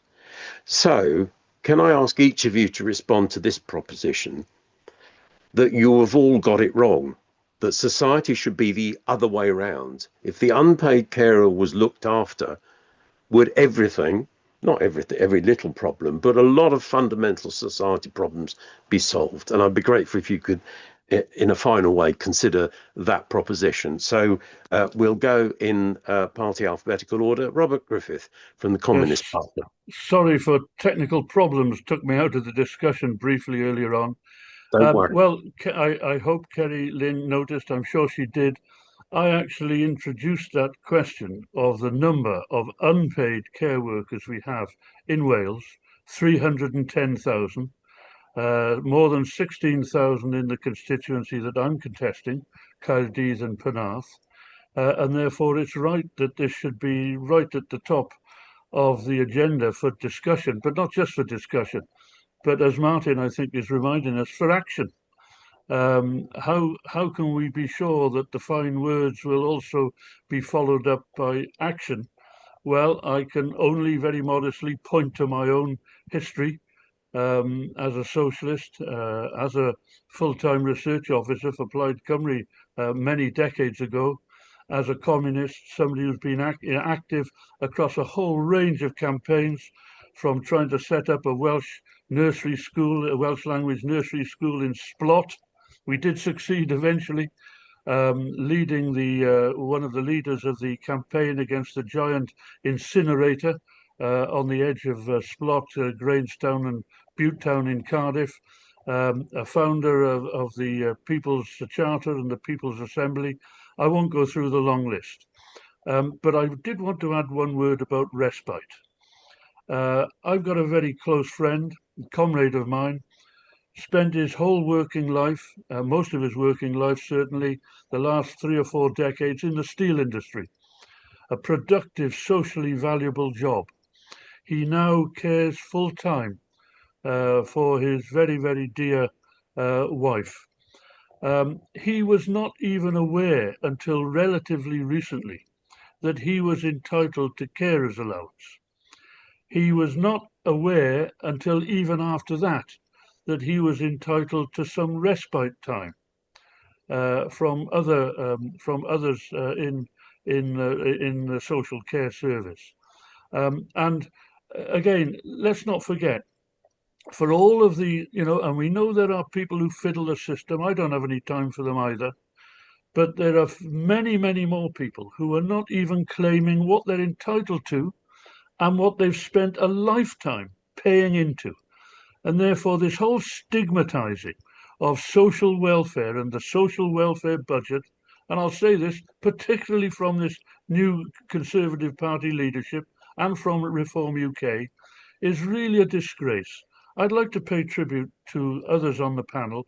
I think the humanity that's been shown and the care about the subject that we've been discussing has been shown, that is in keeping with the best Welsh traditions of working together, of working cooperatively, not denying or burying our differences, but also spending a fair bit of time on the things that we agree on and working out how we can work together to progress them. And therefore, I'm looking forward not just to the electoral battle that we're now entering, I'm looking forward to the period after the election, when Wales rejects the policies, the politics of divisiveness, selfishness, greed, warmongering, and elects members to our Senedd who value the people of Wales, and that very much includes the carers who do so much to make our society a relatively humane and civilized society. Let's not turn the clock back to the Thatcher years. Robert Griffiths from the Communist Party, thank you very much indeed. And now from the Conservatives, Mark Isherwood, on this fundamental proposition that society is effectively upside down to reflect the fact that over 90% of care is provided by unpaid care. I've actually used that line, society's upside down, a number of times in speeches in the Senedd chamber, because the power thing is upside down, and the people who are the experts in their own lives are treated as passive recipients rather than unlocking the strengths they have to improve their lives and the lives of their own communities. That shouldn't be a partisan issue, but in reality, too often it has been. Look at real actions. Unfortunately, we have a democratic deficit in Wales. Often what actually happens in the Senedd is not reported. It's the shock, horror, sensation which monopolises the news channels. But look at my current leader, Darren Miller, for example, brought forward an older people's rights bill, which touched on many of these issues. It's supported by the Old People's Commissioner. The Welsh Government defeated it. I brought forward the Community Care Direct Payments Wales bill I referred to earlier. Much of it was dropped, although I welcome the fact that Gwenda Thomas worked with me to incorporate the bits she did agree with into Welsh legislation, but it's not been enforced properly since. I brought forward an autism bill. It was defeated. A colleague, Paul Davis, brought forward an autism bill. It was defeated by the Welsh Government. Thankfully, I brought forward a BSL Wales bill, which initially Welsh Government said they didn't see a need for, but fortunately, after a lot of work and campaigning, they came round and that bill has passed with cross-party support. This is about action. I refer to those cross-party groups. Look at which parties have provided most contributors to those sorts of voluntary groups working in addition to the general work of the Parliament, and what they actually do. Because some of them don't do anything. Some of them are talking shops. Look at the ones that actually take action, actually carry out inquiries, produce reports, engage with the actual organisations and people involved. Disabled people's organisations, in my case, disabled people, autistic people, people living in fuel poverty. I also chair fuel poverty and energy efficiency, and so on. And then taking action based upon that, producing reports. I remember a report I chaired on the cross-party group on neurological conditions based on the experience of the Social Services and Wellbeing Wales Act. A report I chaired on experience of palliative care during the pandemic under the Husting palliative care cross-party group, and so on, with recommendations to Welsh Government, but not the power to make these changes. So look at who actually does walk the walk, rather than those who simply mouth their party sound bites when being interviewed on TV or at election times. Thank you very much indeed, Mark. And now to Welsh Labour, Martin Palfreyman, if you could summarise on this basic question about the fundamental proposition of society. Thank you, Tom. It's a bit philosophical, isn't it, for this stage of the debate? But it's more than philosophical. It's reality. Yes, in absolutely. the views of many unpaid carers. Absolutely. I mean, if I could start first of all by thanking all the people who've asked questions. I think it's given us again an all too small glimpse of some of the pressures that are faced that have been evident within the questions. And thank you also to my colleagues. I'd echo what Robert was saying. You know, we've seen a kind of we've got our differences. That's what politics is about. But I think that, you know, what brings us together is that genuine desire to see the things that need to be improved. Yes, I think in a way we have got it the wrong way around. That's why we've had a debate, haven't we, at various times this evening about prevention.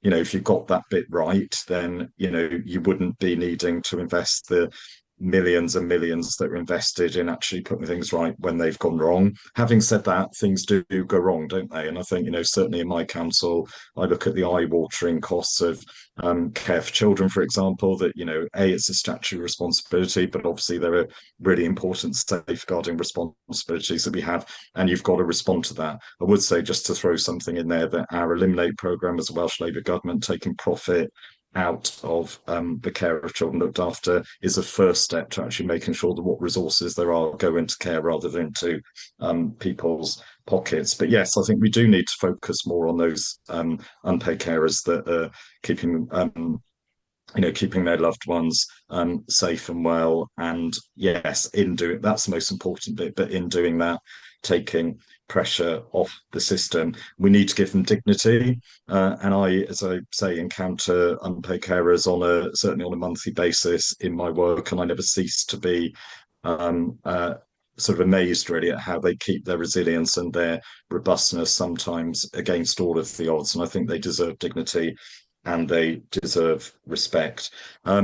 What I think the other bit of the question was about, you know, how can we make it work, actions, not just words. We all like words, don't we? We've all got manifestos. I suppose, as I said at the very beginning, I'm in the position where my government has been in power for 27 years. We've had to make some of those difficult decisions, sometimes in very difficult and unwelcome circumstances. But I think, you know, we all have an individual responsibility, don't know, whether I'm elected to the Senedd or whether I'm not. I'm a county councillor. I've got a responsibility for promoting and highlighting these issues and using every bit of influence that I have to make sure that they're heard and make sure that appropriate decisions are taken in response to those. I think the final thing I would say is, and it's been a challenge that, you know, certainly I think Bobby Joe put back to me, is, you know, we can have kind of indirect representation. We've got to do everything we can to make sure that all voices are heard. And I think, you know, rather than any of us sitting there and saying, I've got the monopoly of ideas, you know, manifesto is a broad kind of principled set of things that you say, call us to account on this, but, you know, there's got to be flesh on it, hasn't there? There can't be flesh put on it that is just politician sitting in a room thinking about it. It's got to be something that resonates with real life and that people have an active role in shaping. So my personal commitment, whatever my role after the 7th of May, is to do anything that I can to, improve my engagement with unpaid carers and to use every bit of influence I have to make sure those concerns are properly articulated and that decisions are influenced as far as they can be within the limited power that I have. Thank you. Thank you, Martin. And now to Sarah Rees from Plaid Cymru. Thank you. So, we've all really made the point here that unpaid carers must be at the heart of decisions that are made about their lives. That's why Plaid Cymru Senedd member Heledd Fychan supported and sponsored Carers Advocate event in the Senedd in March. It's why Plaid Cymru have met more of the commitments for unpaid carers than any other party in this election. What we know is that Plaid Cymru or Reform will be leading the next Welsh Government. So really it's for carers listening to this to decide who to put their trust in, who has spoken and stood up and continually fought for carers' rights. There are always certain points that you'll remember standing in an election. And for me, it was after a Carers Wales event when we listened to lots of different carers. I think there were some others here at that event. But after that, I felt a shift. And it was a real weight of responsibility because I listened to so many different carers, parent carers, people who have been caring for people who are no longer with us, so many different kinds of carers. And they just said that they had been failed by all different services and, their trust has been damaged. That's their experience. And so following that, and as a feminist, what we need are deeds, not words. And following that event, I spent some time with different people who were writing our Plaid Cymru manifesto to make sure that we had elements in our manifesto on things like support for additional learning needs. And just personally on that track of deeds, not words, there was a point in lockdown that always angered me. And it was when everyone would stand out in the street and bang their pots and pans and clap for carers. Well, that always marked the point when I would take on my volunteer role, where I would come online and spend a few hours on a legal advice line for carers, because that was an expertise I had and that was something I could give that was more than just banging a pot or a pan. Thank you. Thank you, Sarah. And next, Andrew Winston-Jones from Reform UK.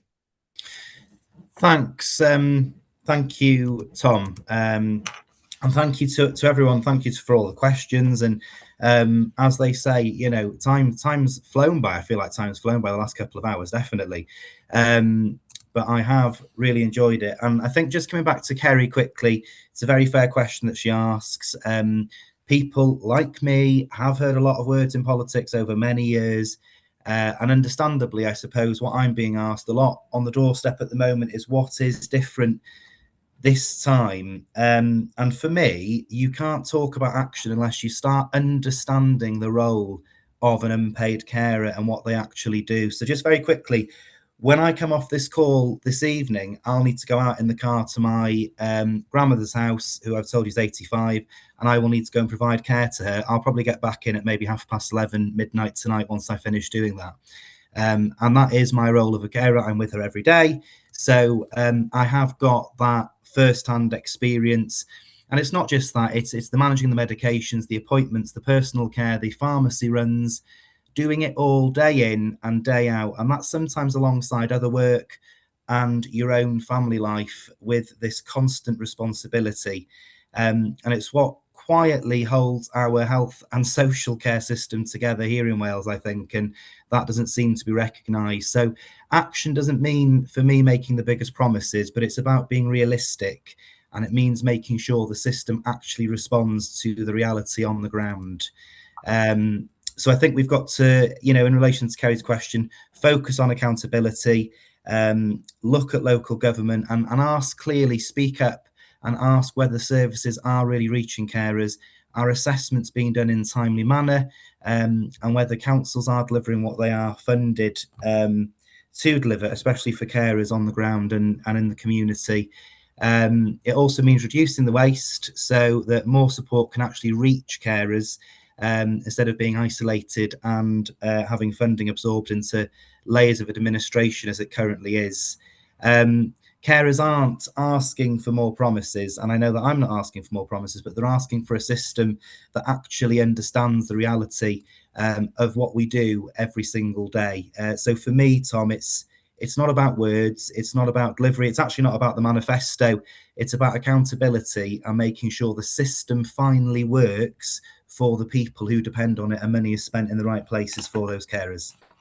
Thank you very much indeed, Andrew. And now to Ben Golightly from the Trade Unionist and Socialist Coalition. Ben. Yeah, it was a very astute question. Why do unpaid carers providing all of that work? I wouldn't even call it work like any other, because a lot of jobs you finish at the end of the day and that's it, it's off your mind. But caring can be 24/7. It can be relentless. And why is it that it isn't valued? It's because of the society we live in. We live in a capitalist society where the purpose of work, for work to be valued, it has to make a boss money. So, I do think fundamentally the only way things will get better for everyone is changing society, having a socialist society. And the point of making it deeds, not words. It would be good to have a Welsh government that stands up for us, but it would make things easier. But even if that's not the case, over the last year on the disability cuts, but also on other struggles that are happening now, for example, the health visitors in Cardiff, or the bus workers that went on strike recently, communities and trade unions and workers, they can fight and win. They can beat the government back. So even if we don't have a Welsh government that stands up for us, and I hope we do, we can still campaign, and that's what I'll do as a campaigner. But I would say, whether we have applied a reform government, even just a handful of socialist Senedd members could really hold the feet to the fire and ensure that it's accountable, and that the campaigns that carers have outside have a political expression, a direct political expression, accountable to carers and accountable to disabled people and workers outside the Senedd as well. Thank you. Thank you very much indeed, Ben. I did say that we would keep an eye on the, in inverted commas, Eurovision jury, Mike O'Brien and Bobby Joe Harhoff from Voices Advocate. I feel the final word on this live debate should go to either one of you or both. Or not. Go on, Mike. I always make you go first. Do you mind if we both have a little? Is that all right? Of course not. Yeah, thank you. Well, yeah, I mean, first of all, I'd just like to say thank you to all the candidates for actually putting yourselves forward tonight and for joining the hustings. The only thing that I really want to say now is that we've heard quite a few times during this debate that there are 300,000 unpaid carers in Wales. And I'd just like to remind people that that is based on a figure from the census in 2021. We're probably looking at nearer 500,000 unpaid carers now, because as has been pointed out, we are in a we're in a country where there's an aging population.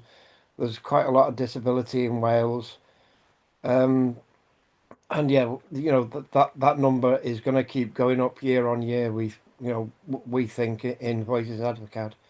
So yeah, so that's all I wanted to add, and yeah, thank you all for joining. So I'll let Bobby have the final word. Well, do you know what? I always make you go first, and you just pull everything out of my brain. That 310's been bugging me. So yeah, I think it's really important, especially in response to the respite question. I think we need to know how many people need respite in order to make sure that everybody gets a bite of that cake.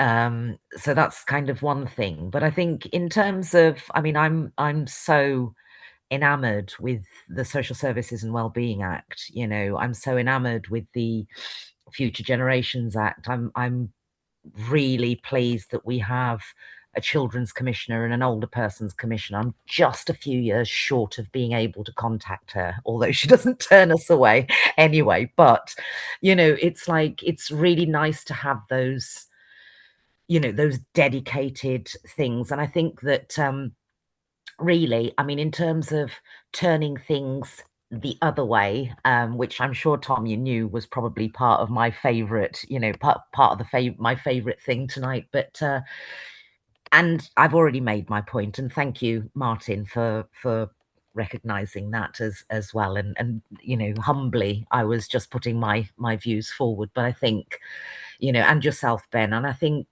it is really important, like I said, that whatever you do going forward, whoever comes in and, you know, takes the reins, please listen to us, listen to what we want, listen to what we need. We are you, you are us. Anybody, I mean, Andrew, you've just described your caring duties. You know, we're all part of the same thing. Anyone can become an unpaid carer at any given moment. And I'm just going to throw in just a tiny little food for thought. I'm an unpaid carer and a kinship carer. And I have to say that 310, the reason it sort of irks me a little bit is because I know that there are so many people that are still under the radar doing this work informally and who don't have the opportunity to be picked up and supported even in the ways that we're talking about. And I'm going to stop now, Tom. Thank you very, very much, Tom. And thanks to everybody who's watched, who's supported, and to you guys for giving us your time. Thank you. So there we are. The decision now rests with you in your homes. On election day, you'll be choosing which of these visions becomes a reality for Wales. I want to thank the candidates for their time and their willingness to be questioned and to involve themselves in this debate.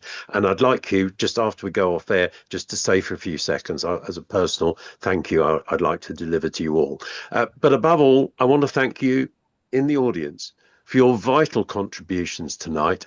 And they certainly are. And it's not just tonight. It's all the year round, whether it's at the Unpaid Carers Assembly in October. The lively debate, the provocative questioning is so, so vital to this.